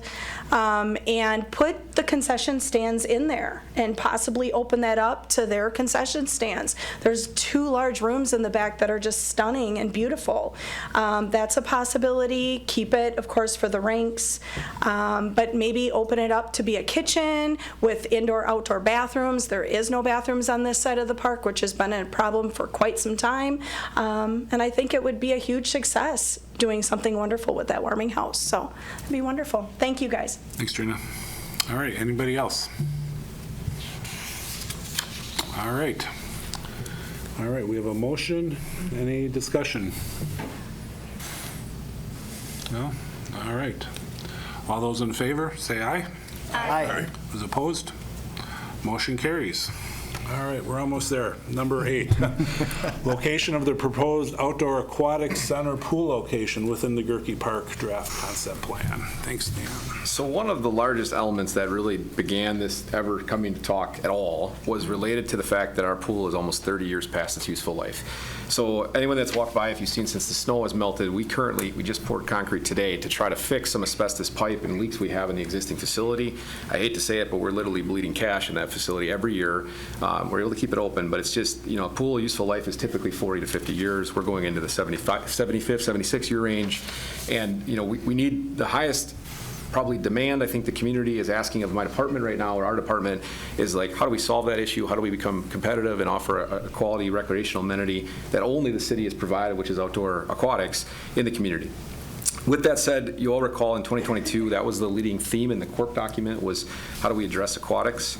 And the recent surveys, demonstrated that again, that there was strong support for the aquatic location, or having, again, the aquatic center is an outdoor pool, but it has additional amenities that's not just lap swimming. You'd have lap swimming, but you'd have slides, you'd have activity pools, other elements like other communities have. The relocation to Main Street that is on the concept right now, it's just kind of a floor plan or just a layout of area, was to examine some efficiencies if a facility like a dome would go forward about using a building for multiple purposes. We now know that the next draft is not going to incorporate that dome, and we've also, this commission has given staff direction that we are not going to be removing the hockey rink. Therefore, by virtue of keeping the other locations, this does not fit in this location. On the survey results, there was mixed comments about whether there was support of moving it out to Main Street or just putting it back in where it is currently. One of the ideas or things that have been asked multiple times is, if the current facility had to be deconstructed to build a new facility, what does that mean for aquatics? What other communities, most recently Marshfield, did is they ran a modified schedule for part of the summer, and then when they got through kind of the midsummer, they shut it down and they tore it apart and started constructing for the next year, and then opened late the following year. So if you're in the same floor plan, most likely, and again, construction's unknown with the way that the weather will be in spring and fall, but it would impact 2 seasons, but you likely wouldn't lose either. You'd have a partial. So that's just long-term thinking here. But essentially, relocating the aquatic center likely doesn't make much sense. And it's really possible without impacting now, if we're going to keep the Parker building, which we've looked to do, and keep the hockey rink, without impacting onto the softball space or the multi-use space, which we also know we're now incorporating into the plan tonight. With all of that said, following the survey data, looking at the aquatic need, knowing what we're dealing with, staff's recommendation here is to move the aquatic footprint back into the center of the park. The current footprint is not large enough to hold the larger facility with the additional amenities. However, we do have a big lawn space in the current pool fenced-in area that we would seek to use. And staff recommends that we would also look into the basketball court that's adjacent, that's sort of tucked into the back, and see if the aquatic center could fit into this center part of the park. By looking at that, we started talking about the fiscal responsibility of should we tear down tennis courts and move them if they're functional and they're really not necessary to be moved if we're going to put the aquatic center back in. And the recommendation would be not to, that we would just keep the tennis courts in the center and keep the aquatics on the northern side of it. Additionally, as we looked at this, we started talking about the pool house. So currently, the aquatic pool house sits right along the parking lot, and when we have the lines of folks waiting to get into the pool, you stack out into the parking lot. That's really the main drive lane for where people are coming and going. So again, we're going to talk about some things next in the next recommendation, and we got to work that out yet. But the thought process on the aquatic center is that we would place it here, and we would examine having the pool house on the north side of it. What does that do? Essentially, it would allow a concourse or something to be unattached to that building that would be separate of that main north-south corridor along the Boys and Girls Club existing facility, the police department, and the forestry garage. Secondly, there was strong support about a bathroom facility on that northern half of the park. So if our current pool house does have a restroom on the west side or the southern side of it, but there's also a restroom on the west entrance of the stadium. So if that pool house was pivoted somewhere into the northern location, if a bathroom was still incorporated, which would make sense, all the plumbing would be there, you'd also have a restroom facility on the northern half of the park. As we would look at, pedestrian pathways and things in the park system too, there's certainly going to be more foot traffic that'll be towards the center of the park. So ultimately, that landed staff where I'm saying I recommend we would place the aquatic center in the current Donald Cops pool location, expand the footprint to accommodate at least a 50,000 square foot. Again, we're not designing the facility, we're just placing a placeholder. We'd have to go through a whole separate process to design and get community feedback on that. And then we would look at the adjacent facilities in item 9, which is next. Thank you, Dan. All right. Entertain a motion. Motion. I'll make a motion. Second. Bob. Okay. Community input. Any comments from the community? All right. Being none. Questions from the board? Comments? I guess, Yes. Director Kramer, I guess, what's the realistic timeline for something like this once you get funding secured? Or what's the timeline to get funding secured before we would be able to start? That's a great question. So, the facility of this type of size is estimated, if we had a blank canvas, you could be less than what it's going to cost because we have to demo, right? We're really looking at a reality of north of 10 million, 10 to 12 million to do a facility of this size based on what we've been told by Rainmaker, which is who's been working with us with the improvements we have now. So funding will be the very hardest thing. So the city is certainly facing a number of needs that they have to do in relation to roads and City Hall and other things that are being talked through. And then additionally, that's a large fundraising ask. So I'm not aware of a fundraising to that magnitude, really ever. So that will be a lengthy goal. Sure. If you could give us your best guess, what are the odds that pool's going to stay functional until we get something in place? I think as long as we're prepared to continue to what I would call pothole, right? We're going to cut some concrete out once in a while and have to fix some plumbing and then pour it back in. I believe we're going to be able to keep operating it. I do give the staff credit first and foremost on our rec division that's maintaining the pool. In addition, the council has been incredibly supportive in at least my 6 years. There's been some money put at the pool about redoing the mechanical systems in the guardhouse, or I should say in the mechanical room, as well as slide improvements. So, while I say it's unheard of to be past its useful life, that's really because of the long-term commitment and the good care, not only by staff, but by the council and Alder saying we're going to keep funding going to it. The issue you run into is when you start talking about larger repairs, if you start getting into 50, 60, 80, 100,000 and larger items, right, you're kind of throwing bad money at it at that point because it could go towards the improvements. The reality is, I don't have a crystal ball, but we do have asbestos pipe in the ground there. It's original from that time period. And, the freeze-thaw cycles in Wisconsin are just hard on pools. And then when you start getting out past that long period of time they're kind of designed for, just more of the freeze and thaw plays a bigger role in it. Thank you. All right, thanks. Anybody else? All right, so we have a motion on there to keep the aquatic center in its current location and expand its footprint up to 50,000 square feet. So all those in favor, say aye.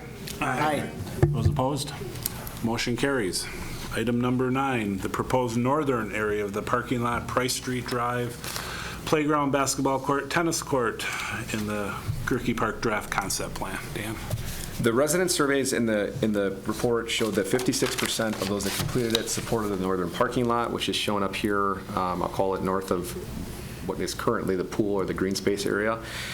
There was 46% for the Price Street driveway proposal that was requested by the police department. And we did show, as you know, a new playground and a relocated basketball court. So the survey results did show, as you can imagine, a 64% for a new playground in the community park, not surprising at all, and 54% for a basketball court. To accommodate a larger aquatic center, there would be impact to that basketball court that's currently tucked in right alongside the hedgerow south of the main entrance to the KB Willett. And again, to kind of do the footprint, while it's not going to be a perfect rectangle most likely, until we get to design we wouldn't know, there's likely opportunity to see how that layout could be, to look at how those features could still go into the park. And again, to accommodate that larger aquatic center, we're recommending that the tennis court's going to stay in place, and we look at shifting some of the other features. There was a strong survey interest, and we've heard this for multiple years, about pickleball demand inside of not only Goerke Park, but our park system too.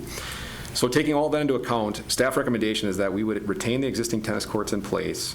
We would downsize the northern parking lot and try to put some sort of buffer to try to minimize impact to kind of the backyard view essentially, and also make room for amenities. By amenities, I mean a new playground, which would be something that could serve all users in the park and neighbors. The basketball court that we currently have, maybe not quite to the same size footprint, but that we wouldn't lose that park use asset. And look at a minimum of 4 pickleball courts if the aquatic center can be laid out in a, not a perfect rectangle, but some sort of wavy fashion, which would allow another, large growing usage and survey demand to try to be incorporated. Additionally, looking at the Price Street survey data and hearing from the neighbors, staff is recommending that we would look to put in a pedestrian path that would be oversized. And by oversized, I mean likely 8 feet wide. That pedestrian path would not go to the street. There'd be no curb cut. There'd be no trees removed, but it would go up and abut the sidewalk, and it would serve primarily foot and bicycle traffic to get into mid-block of the park. However, if something bad was happening in our community, it would not stop a police vehicle or an EMS vehicle from basically popping the curb to get out of the park. That's the best way I can phrase that. So in talking with the chief, it was that with the city owning the home adjacent, and if that walking path went in, we hope it would never be needed, but it would give that access that if things were blocked along Michigan, they would have another kind of northern exit that's not for vehicles. No one else would use it. But in a really bad situation, they might have to basically come out that access. So with that, the revised layout, if those amenities would go in, we'd have to play with the drawing a little bit to bring back to let you know what that would look like closer. Likely, we're not seeing 100 stalls there to get those things to fit. It's certainly going to have to be reduced to try to get some sort of buffer, as well as try to incorporate those other amenities. And the hope would be that if the guardhouse, like we've talked about earlier, was on the north, and we can address the accessible parking to the main entrance to the KB Willett Arena, which is a large item. Again, with a pool center, we're going to need accessible parking for the aquatic center too, so that new lot would accommodate that. And we would draw it that way to bring forth to review in the next version of the plan. All right, thank you. All right, we'll entertain a motion. So moved. Second. Okay, thank you. All right, any community comments? Name and address, sir, please. Andy Hoff, 2601 Price Street. All the colds up here, we need like a spray to clean it, Thank you, Joe Alderperson, for being here tonight. Thank you. And I am wondering a couple of things. The idea of a buffer. What are some examples? Buffer is kind of a vague term. Is it a mound, a line of trees, a fence, a moat? I don't know. What is it? Yes. Typically, it would be a green space lined most likely with trees is what it would be. Other ideas that have been thrown around that we listened to is could something go on, for example, the fence, visual screening. Typically, a visual screening would be part of the design process, not the master plan, but likely what I would be talking to Rutler most likely about would be incorporating green space that would separate the pedestrian path from the backyard property line, and then likely some other sort of little green space between the parking lot itself. Exact sizes are unknown until we know how it would fit.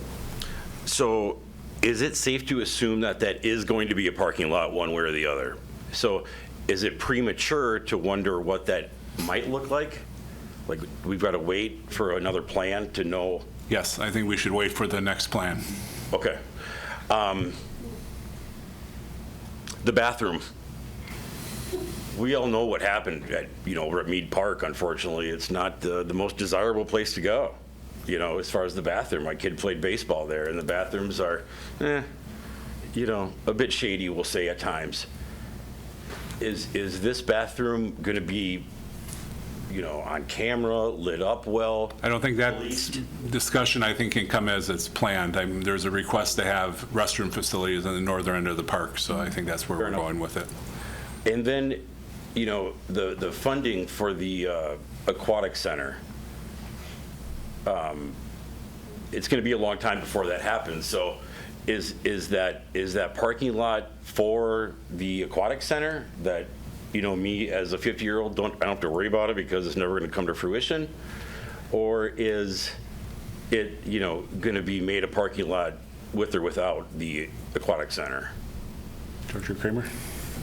So how this process typically goes is when we arrive at a final vision, we would look at phasing, right? And ultimately at that point, the Park Commission, typically based on some preliminary high-level estimates Rattler would provide us, we would say, okay, if the aquatic center is X amount, then there would be talk of, okay, can the aquatic center and or the parking lot go together? I'm not aware of a situation where a parking lot would ever go before recreational improvements. Typically, that recreation facility would be likely constructed in unison with something like that.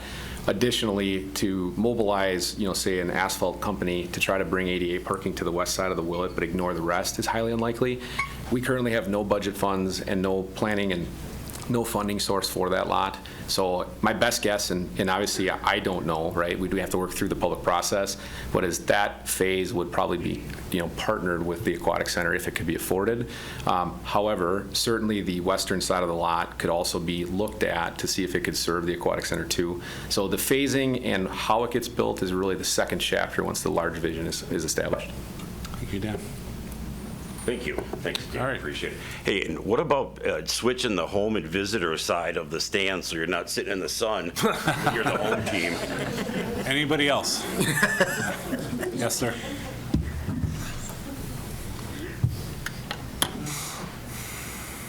Thank you. Brad Duckworth, 1540 Brookhaven Way in Plover. I'm the Director of Athletics at UW-Stevens Point. First, I want to say thank you to all the folks who put a lot of time and effort into what this looks like. While a lot of the entities that are being taken out tonight are really important to us, I certainly stand here and appreciate all of the feedback and work of the board. As it relates to what's on the docket as we speak, that's a very important entity to what we do in our park. Parking is awful in this part of the area, especially at the time in which we try to park people. It's often that we're parking people during Boys and Girls Club pickup time. Our men's hockey program is, 6-time national champion and often sells out that rink. The economic impact of Pointer football and Pointer hockey, men's and women's, is significant to this town. The university impact is significant to this town. And why it matters to this portion of this is that if you haven't had the opportunity to see Pointer hockey in Willett Arena, it was built and constructed before ADA was a conversational piece. It's often the biggest piece of feedback that we get, that if you are someone of unable body or less than able body, it is a terrible place to watch a hockey game and to get to and from the arena. We've designed the west to be the main entrance, which comes in a long, often icy walkway. And we've had several injuries and falls that have happened on that walkway in there. While I wish we could I wish we kept the southeast. We need more parking for football. I wish we kept it all and we could charge and do some different things for parking. That north lot is really essential for a lot of reasons, but we also need more parking for our less than able bodies to be able to get in and out of Willett Arena. There are some ADA stalls in the current spot, but they fill quickly, and we often have people of less than able body that need to move in and out. So as this board considers reconstruction of this plan, which is in essence blown up quite significantly tonight, and some way I wish we could get the tens of hundreds of hours that we put towards helping you get here into this, I hope that you strongly consider the user group that is UW-Stevens Point and UW-Stevens Point Athletics. We recently entered into a $1.75 million agreement to Willett and to Goerke, and I don't want that to be taken lightly. While I appreciate our neighbors and I appreciate our community, I'm one of them too. That 1.75 wasn't for something to do, right? It's to be a partner in what it is that we're doing moving forward. And each of these pieces have a significant impact to what is the future of what we do with this park. And while we are great partners and will continue to be that, we need this park as bad as maybe you need us. I mean, it's a very much a need. We can't build an ice rink and a football field. That's not going to happen. While those two entities do produce a lot of revenue to this community and are important pieces of this community.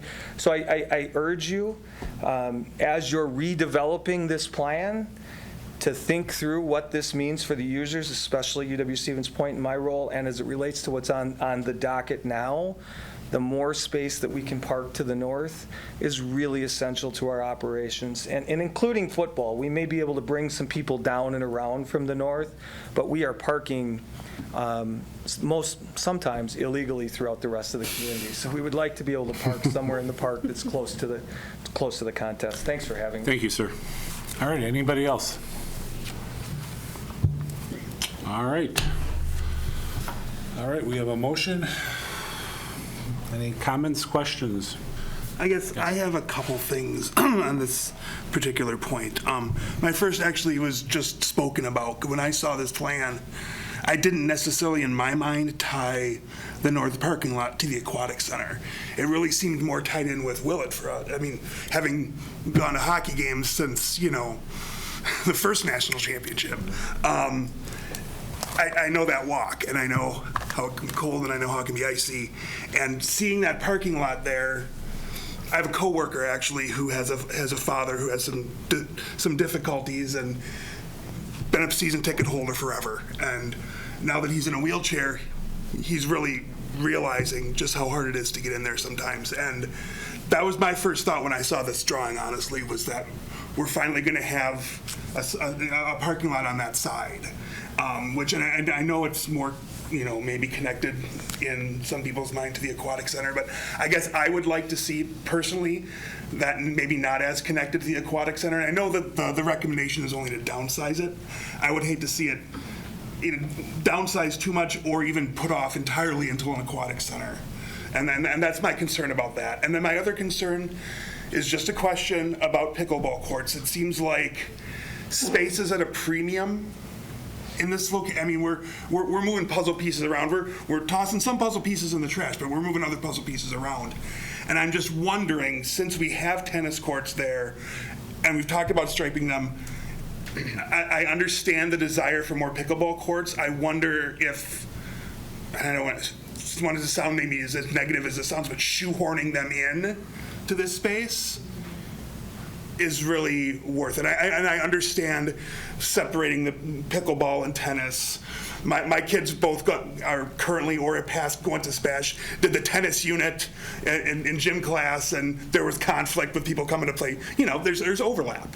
So I get it. I just wonder if pickleball's is a necessary puzzle piece when we're moving these around.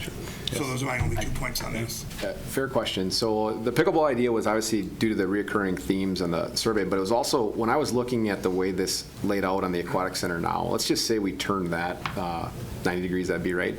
If you slid that up, I was looking at kind of this odd corner or how that would lay out with the fact that we have a straight line set of tennis courts. And, you know, in conversations, I was like, well, if we had this, what I would call kind of dead space between the existing linear tennis courts and maybe an odd-edged aquatic center, it might lend itself that the pickleball was kind of attached to the tennis and kind of fill a hole. So I will tell you that Ross is probably scratching his head at me right now because he knows that I'm going to come to him and say, hey, how do we draw this? But, you know, I'm obviously playing around with the pencil and kind of playing with it. My thought was just if it made logical sense as we laid it out, we kind of place it on there. And if it doesn't, certainly. Okay. And you're right. The primary parking, the aquatic center would almost be kind of the double side of it, because I have to say this out loud. During aquatic center time, if you think about that, the school is not in session. So this lot down here in front of the school is wide open. So I have to make sure I preface that the whole community is aware of it. So folks can walk from the PJ's lot, I'll call it, right, over to the aquatic center. Well, that's a walk. When the Boys and Girls Club, now they are very heavily used in the summers, everyone knows. So, but they don't necessarily have a huge parking demand like where it's filling the whole lot like a Willett hockey game does. But I will say that, you know, while that would be placed to the north, you know, the couple maybe 80 accessible stalls in front of aquatic center building would be nice, but this inventory just for the straight aquatic center alone, you know, we have so many stalls here in the summer that aren't necessarily full. But I also have to say the other side of this is an aquatic center this size is going to draw a lot more people. So we're going to, you know, you start talking about the number of residents we're losing to going to the other communities, you're going to see this become a hub for other communities to come try the new facility out too. So you will see a lot more people in the park in the summer too. What is the size of that parking lot to the west of the pool of stalls? This one? Right. I'd have to get that. Okay. I don't have the full count. And what's the proposed large lot on the north? This is shown right now at 100 here, not accounting for a basketball court player. So, Director Kramer, if I can, because I noticed, I read those comments and noticed a lot more pickleball comments, Sean, than I had expected. And apparently there is some sort of underlying conflict about the net. So and if you look at the only outside of the rec center, we do not have that asset east of the Wisconsin River. So I suggested it to Director Kramer only to see what it looks like. I was gung-ho on seeing what that dome looked like, and when I saw it, I'm like, ugh. So I think I would encourage us to consider at least having that rendered on this next draft, because it is a stated need. It was something we didn't anticipate in asking these questions, but I think it would be worthwhile to see what it might look like, and we might decide to go, wrong spot, we'll go somewhere else with it. But it'd be interesting, based on the demand and response to the survey, I think we'd be remiss if we didn't at least see what it would look like. Fair enough. All right. Any other comments or questions? Yes? I just want to say I really like the idea of having a wide pedestrian and bike path on that Price Street exit. I think it's a really nice solution when we look at having that one property that doesn't line up nicely with Clayton in a grid, allowing it to be an emergency exit as needed while not opening up that area as another traffic problem. It wouldn't be open to regular cars coming in and out. I think it's creative and ingenious. I was glad to see it there. Great. All right, anybody else? All right. Oh, John. Oh. Go ahead, please. It sounds like there continues to be a perceived need for additional parking for the Willett. And I'm just wondering, as we have these plans redrawn, is there a possibility that we could look at perhaps putting at least a portion of that north side parking lot to facilitate parking for the Willett sooner than the rest of the plan getting incorporated? I agree. Yes, we should be able to. I guess what we can do, if what I'm hearing here is focus more on the direct connection and the constructability adjacent to Willett, kind of separate of the aquatic center, and then place the aquatic center in there after. If that's comfortable, I think that's how we'll approach it. Yes. Can I say one more thing? Yes, go ahead. Andy Hoff, 2601 Price Street. I was here for the 88-89 UWSP hockey championships, right? In the house I live in at 2601 Price Street.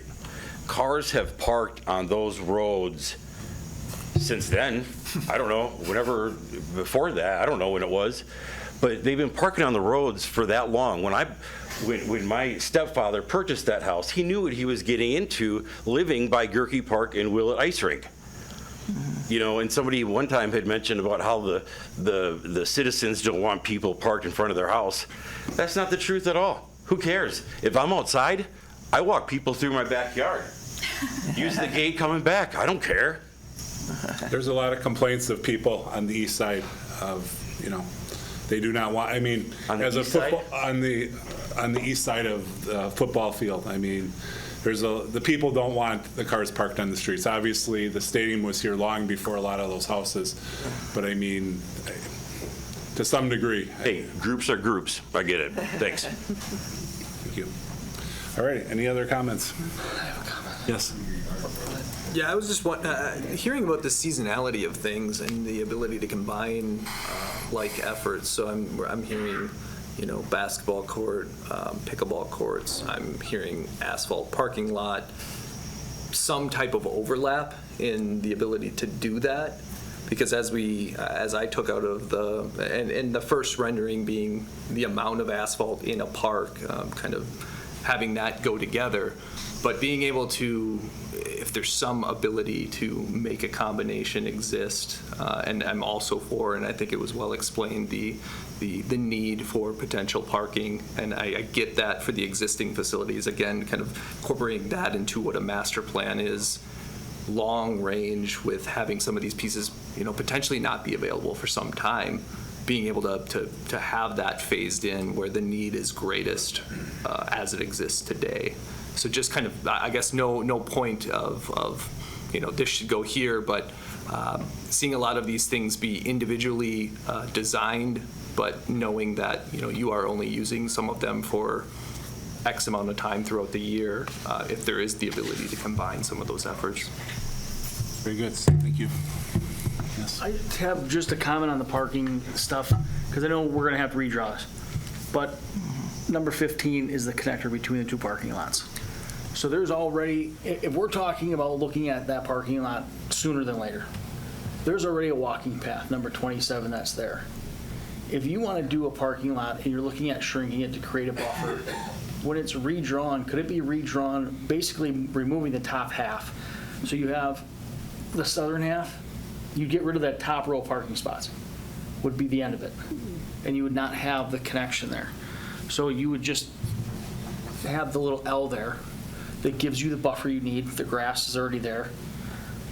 Put more in, put fence in if you needed it. I mean, just for a look to see what it looked like, because the walking path is already there. I guess it really comes down to what the Park Commission would like to see. So if I'm hearing kind of the conversation, the university is saying every stall is critical to them for their operations. So if I'm hearing you correctly, if you're saying kind of get rid of the top row, and then if we do shift something, that might cut the inventory down significantly. So I guess when we're looking long-term, is there, I would flip the question and say, is there a certain number of stalls that the commission feels comfortable with? Or is there a certain, you're looking at this, right? Imagine that you're looking at a football field covered here, right? We kind of have approximately a football field behind the Willet. So I would ask you, rather than getting into maybe stall counts, like give me a generality. Should we maximize it based on the user group of University of Stevens Point and their tourism draw and their competitive side to get as many stalls as possible? Or would you like to see me preserve 50% of it? And then we can go from there and draw it. Short of getting that direction, we can do a lot of things, but I think I need to get you to zero me in that close, and then I'll take it from there. I'm just saying from the look of the drawing, to give the biggest buffer up there we can. And if you're looking at doing some other stuff, we need to have the connection of the two parking lots? Oh, this connection. Yeah. So all this was, do we absolutely have to have it? No, we do not have it. Because the city trucks can already drive down the walking path that's there. They could, yep, that could certainly be removed. It would remove the ability to, I guess, swing the gates open and say let people drive out at night or something. What's shown here is that there'd be a gate here. So let's just imagine that everything's full. Pointers are selling out a playoff game or something. At night, essentially, you could swing the gates and then there'd be kind of more multiple flows of traffic to go in and out. That was never intended to be necessarily a road, but certainly if the thought is just keep a walking path there and keep the lot maximized, I certainly could change that. And I'm thinking that kind of puts together what the people that live in the area wants, so that it's not butted up right against to their backyards, but it also adds the need of added parking that the university is looking for.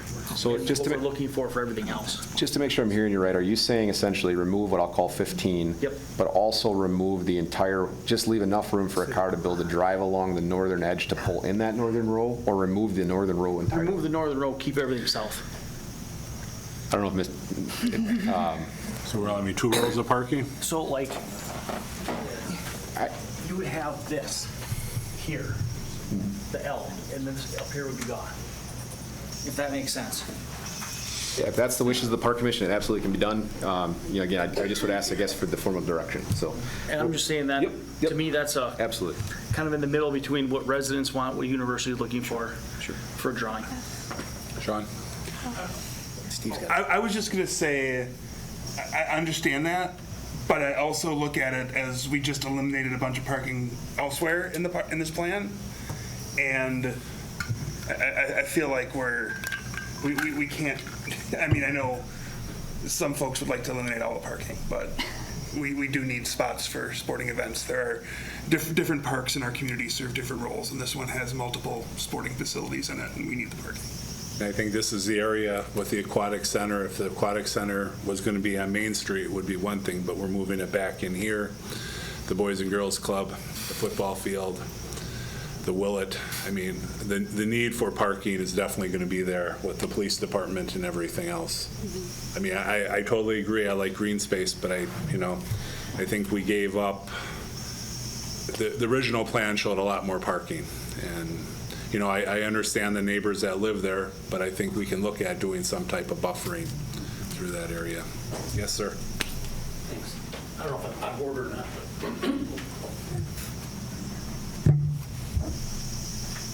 Steve Chisholm, 2525 Prais. Through all of these different changes that you've done now, realize that where that number 3 is, which would be the bathrooms, just south of that is where the existing sidewalk is that runs into the Willet. So if you're going to keep the pool footprint relatively where it is, all of that parking, as you see it right now, would shift south, essentially 40 or 50 feet, 60 feet, something like that.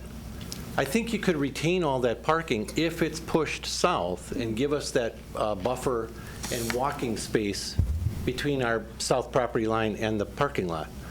One thing I like about this parking lot is that on the north side, it's not double loaded, so we don't have parking facing north. We don't have headlights facing in our backyard. They turn and face south. That's all right. You also have a circle so that people can drive in, up, and around and out. So it's not waiting for someone to back out before the whole lineup of cars can go. You've got another way to go. And I heartily endorse just the walking path, number 15, not a driving path. Yes, it's wide enough to drive now, emergency service and all of that. So I think back to the changes that were made, I think there's an opportunity, a possibility to just slide all of that south, have enough green space, and still have a fair amount of parking by just kind of moving things around as you see it. Would you be against the driving path 15? As a vehicle path, yes. Yeah. And you know, for emergency service and all of that kind of stuff, I think it still works the way it is. But yeah, to have traffic through there on a normal basis, I don't think would work. Also, if you did consider that, there should be a driveway straight out at where 15 meets Minnesota. Right now, people have to turn and go to the driveways wherever they are. So, I mean, that would have to be cleaned up. But I just don't think that's necessary. Would you be open to having it locked and opened up during games? You know, the way it is now, it doesn't look like a driving lane, so it kind of dissuades folks from going there normally. I guess that's a tough one to answer. I just wonder facilitating traffic. I mean, well, again, if you had 100 stalls or whatever, that's a lot of cars that, obviously we have a lot of on-street parking on Minnesota anyway, but safety-wise and everything. I think if you slide it down, you could still get enough traffic out to the west. However, it's in the backyard of the police station. So now that's a whole nother issue. Can we go along the north, or do you have to funnel everybody south? That's a tough one. Along the north side, I don't endorse a driving lane, but I can see where it would be useful. Well, I'm just thinking we gave we lost our driveway through 28. So I just see the area with the aqua park and everything else generating more traffic. And I'm not that we may need it right away, but I think we need to look in the future and say, hey, we're going to have more cars here. And the traffic is going to be, if the swimming pool was going to be on the south, we could facilitate the traffic going the other way. Now we're moving everything back this way. Yeah, where are we going to get the people out of here? That's a worthy discussion, and that's a tough one, especially the police department there. If you can't use that north, this area out here in and out on a daily basis, that'll focus everybody south. Yeah, I can see how that could be a bottleneck. I mean, we try to follow everybody's wishes, keeping it this way. Yeah, you're doing a good job so far. So, all right, thanks very much. That's all I need, thanks. All right, anybody else? Comments? All right, anybody else on the board? I'm just going to clarify. So is the board comfortable with the motion the way it's written, that staff can, I guess, mess with this a little bit with Rettler and then bring back what we are hearing as best we can, and then another kick at that portion? So I guess what I'm saying is we will still examine 15, and we'll still examine the lot with the current number of stalls, but we'll also look at the buffer, meaning green space and a gap, as well as what the aquatic footprint looks like. So that's okay. Yep, very good.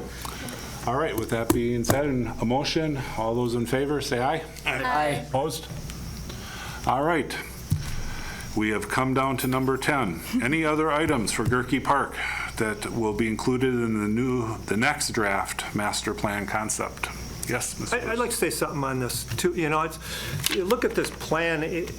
Standing at home, I feel like I'm trying to pack a carry-on suitcase for a month-long vacation. It's just everybody wants a piece of this Goerke Park, and it just isn't enough go around. And we don't want to send people home disappointed, but one thing, Goerke Park, I've lived here all my life, and that's over 70 years. And the rec department office has been over here. They're in charge of basically the whole park. There's one place here, the northwest corner, this building where we're having our meeting. I don't think it's the ideal place for the police long-term to be here. And that would certainly open up some expansion for Boys and Girls Club, who are our partners on the Parks Department. They are. You guys are doing what Parks Department used to do a long time ago. They used to have programs during the summer. They have these programs at schools during the summer, and the Parks Department would hire college students to come out and run these programs. And you guys are doing a great job. I see the disappointment in you guys, and I really think instead of trying to move the rec department that needs to be here to run all of these things, the Willett Arena, it would certainly, in the long run, it doesn't have to be tomorrow or next year, but maybe this could be a space of expansion. So that's all I wanted to say. Yes, sir. Yeah, a quick comment. I think you're Name and address, sir, please. You know, it's kind of like taking 10 pounds and putting it into a 5-pound bag. So one thing, what is not part of the particular group as far as activities is the police department. I think they need their own place. They need to be able to have a separate area where they can do all the functions necessary, such as across from the fire department. There's a beautiful place there. That would be a great place for the police department to build. And then you would have enough room for the Boys and Girls Club. You'd have enough room for the water parks, expansion like that. I'd love to see that because, again, we're trying to put too much into a small area now that we had to back off a little bit. So consider it. That's what I'd like you to do. Consider the relocation and what kind of cost that would be involved in doing that. I'd love to have the police department getting taken care of first and parking for Willett Arena. Those two things. Thank you. Thank you. All right. Yes, Ginger? I'll make it quick. Thank you, Chair. I guess just a couple things to keep in mind if they're possible. If there's ever the opportunity to have an outdoor hockey rink with portable boards that could just be up during the winter season, I would love to see that happen. I'm sure that's costly, but whether that's from user groups or donors or grants, it's just, I get that people want it there, but, you know, I would hate to see winters where we're only using it 3 weeks or 4 weeks or 5 weeks or less. The other thing I guess I wanted to mention is Director Kramer shared with the commission a number of letters from residents and other community members. One was from a former city director who was kind of emphasizing the need to be able to walk through this park. And I think, you know, there's all these different buildings and uses, and one of the things that I really got excited about with this plan was the ability of connecting sidewalks that would allow you to get from one place to another safely. And I think, you know, as we're shifting these pieces around, just keeping that in mind, like we have that bike path now along the north side, but it doesn't really go anywhere. It just like hits into a parking lot with like a ton of police cars and BGC parents and swim families. So if we can find a way to kind of buffer those kids, and seniors and people with, you know, ADA needs, just keeping that mobility within the park in mind. And again, I love the idea of kind of opening that park up to the north so that, you know, residents on Prais Street and Peck and Simonis can cut through. I know it's not a huge walk, but I mean, it is kind of, you know, go all the way around. Maybe people would be willing to park on Simonis and just walk a few blocks south and free up some traffic on Lindbergh or wherever it is to the east. But yeah, I guess that wasn't super brief, but those are my thoughts. Thanks. Anybody else? I want to thank everybody for participating in it, the efforts, and, you know, to get us through to this plan. So again, this is just another step in the master plan. So as you heard, the drawings will come back and we'll work from there. So, all right. Number 11, the Zenoff master plan draft concept. So on Zenoff Park, this is set up as one agenda item for both concepts, and the reason why, and likely probably because Goerke has been much more actively engaged with a neighborhood, but the Zenoff survey results are pretty overwhelmingly supportive. Essentially, we're in the 80th percentile on everything for Concept A, which reaffirmed in the comment section too that another field or even fields is really what our community would love to see there. It's another situation where we do not control the cards. There is a neighbor here, and ultimately it's private property, and if it's not sold to the city, this concept can't happen. With that said, staff looks at this and says, if, based on the survey results, if we look to adoption of this next month, it allows really the compass, again, the long-term vision that if that reality comes to an opportunity, then certainly the process could play out with the Common Council to consider the asking price, and then we could look at long-term planning for expansion at this location. Additionally, on the concept B, so concept A is on the drawing right now. Concept B was really improvement of an existing field. This we do control the cards on. So, there's been some questions. Again, this is all in the 70 percentile supported, and most of the comment section related to this just said we prefer A, but if we can't, if we have to, improvements to B to offer more opportunity is highly supported. What would the improvements be considered for in concept B? Really what we're talking about is just more access. So for example, if you want to host a youth game that's of pristine value, a really high quality fence is important. Not that the mobile fences we put up for the youth are bad quality, but they're not like a competition play where it's perfectly taut or metal and it looks really clean and fresh. There's some sag to it because it's a membrane fence or a mesh fence. Additionally, if you look at the quality of play that our high school team, again, not that we're the athletic department, but when you talk about like a Spash Athletics or even think bigger, like a Point Athletics, if we ever were to try to host a pointer game here, if they ever were willing or entertain it, as well as like the high school that does practice out here now, they rent the facility, their competition level is not recreation level. They're really into the next level, and they have to have the best field available. So if we are to look in and we continue to build these collaborations and partnerships with those entities, we've been talking about, okay, if they ever said we'd like to play here more formally and we aren't able to build a field, the only way to ever look at hosting something like that long term would require some long-term improvements here. So field aside, right, more inventory is kind of goal one, improving inventory is goal two. We also have a massive parking lot issue. If you've driven through that lot, it's just due for resurfacing. So as we look at the horizon, if nothing moves with a neighbor over, let's say a reasonable future, next few years, we are going to come to a crossroads where we have to say, then fine, we're going to have to put some money into this lot. And once that goes, we've kind of sailed the ship essentially on trying to ever tear that lot out. So where staff is at, well, my recommendations tonight are based on the survey feedback, a lot of communications with the Adult Softball Association, which certainly uses this primarily, but also the request by both our youth groups to say we would like to play here more often too if there's more availability of fields, and then knowing that the high school has been putting their practices here and playing games here, and that we've opened a dialogue with the university to try to make this potentially something that they would be interested in long term too. Staff recommends that we'd adopt both plans in June. So if there's anything tonight that you'd like to see us put in here yet, certainly I'm all ears. It would give another waiting period for anyone that might watch the news tonight, might watch this recording to say, oh wait, I forgot to say something.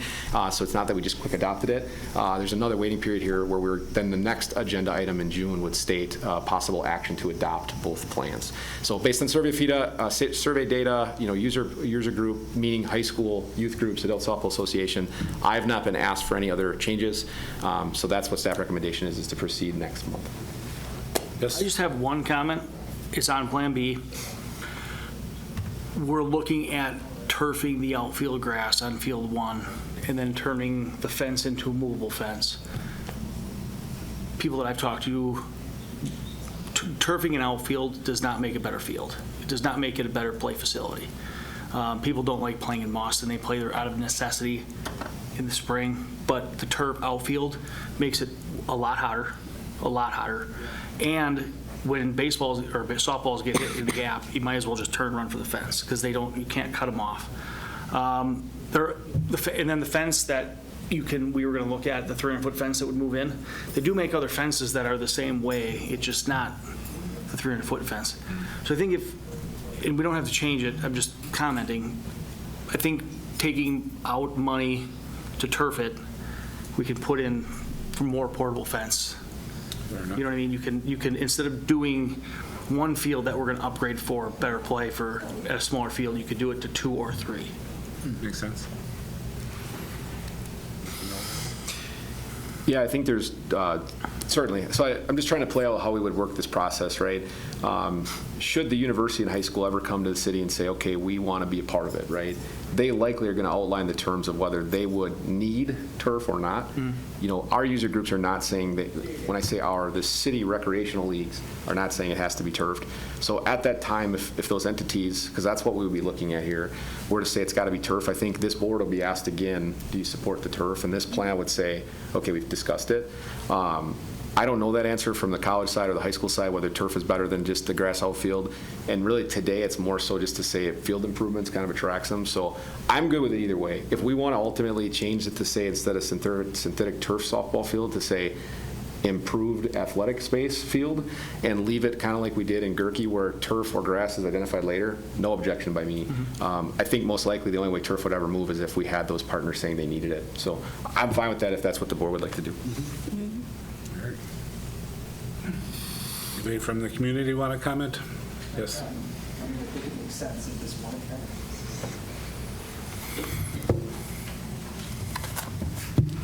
I'm still Brad Duckworth, and as long as I can get home in time, I live at 1540 Brookhaven Way, but I'm nearing divorce, I think.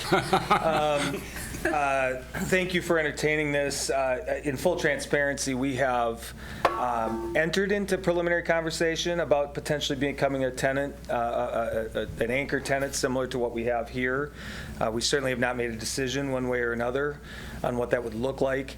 Matt, to your point, turf is hot, but from our standpoint, the high school standpoint, our seasons are done before it's too hot, right? World Series of Division III softball is Memorial Day week.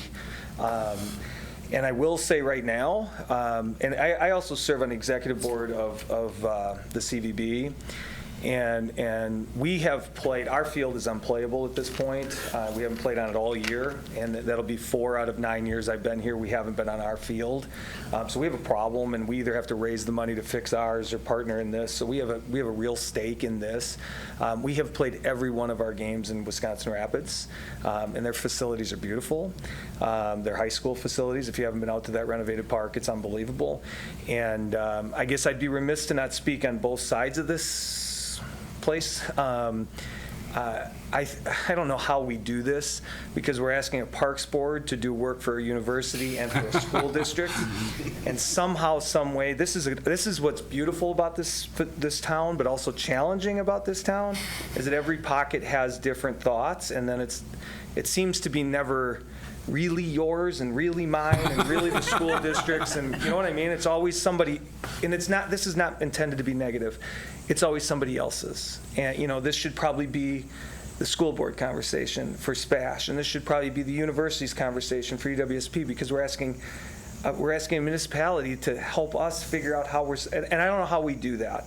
But what I will say about this and the whole thing is that I appreciate that we're at the table together, and I don't know how we do it within local politics, but I do think we have to be in a room together and figure out what it is that we want as a community, including the Historical Society and including the neighbors. And I don't know how we do that, you guys, but I would urge you to help us in that way. We want to be at the table. We're lifetime tenants of football and hockey. We're never building those things, and we know they matter.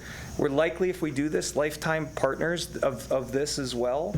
And so is SPASH. And so I guess please don't do it wrong.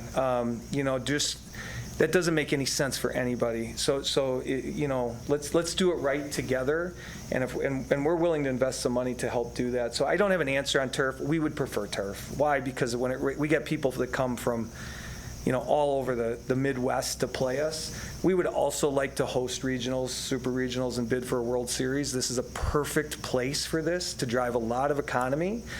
We've hosted national championships in this town, basketball and hockey. We could do that in softball too. Because of the field that you have, we have the opportunity to bring in national events. So I know I'm probably over time, but this has an opportunity to do some really cool things. I've talked to Coach Droner too. They're very excited. But for us, turf would matter, because we can't be soupy rain outfield. We have to be able to play. Thank you. Thank you for your comments. All right, anybody else? I guess we haven't had a motion, so I'll entertain a motion. A second. So actually, I should clarify. So ultimately, if staff recommendation would be not to act on it until next month. So if you're okay with it, Mr. Chair, we could also just say if there's a motion would be just if any changes are requested. Otherwise, it would be no action tonight until next month. Okay. All right, so we'll keep it as is. And you all right, Jonathan? Yeah. Okay, so then we'll agenda this in June as possible action on concept A and B. All right. All right, with that, we have come to number 12. We'll entertain. Yep, so number 12, not to take your throne here, but ultimately, very tired.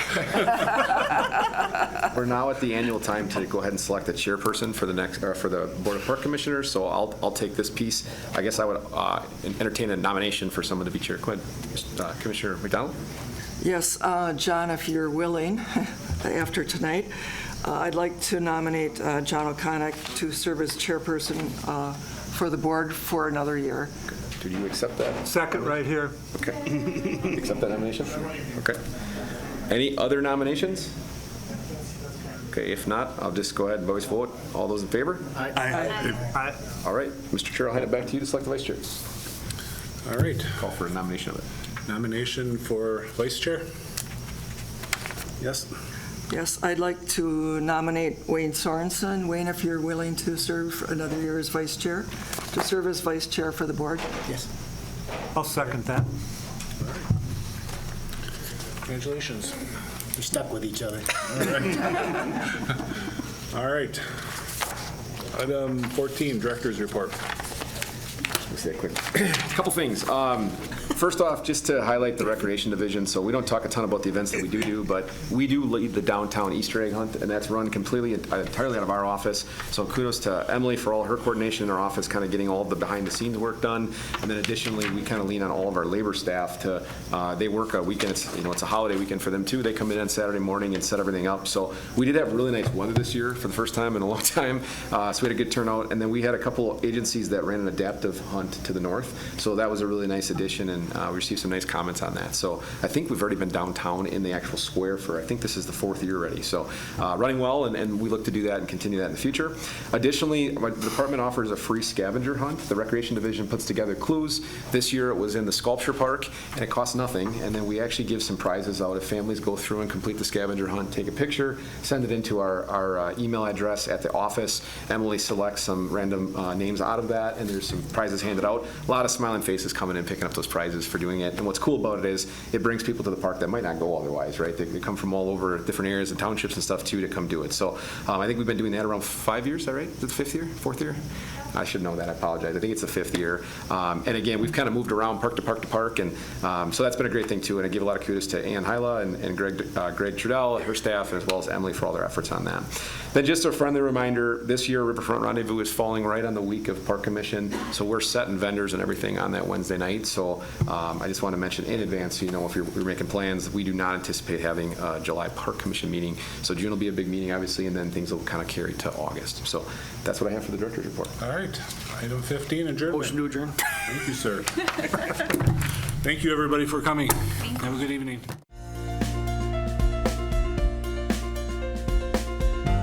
A video of this meeting is available for viewing on the city's website, stevenspoint.com/videos.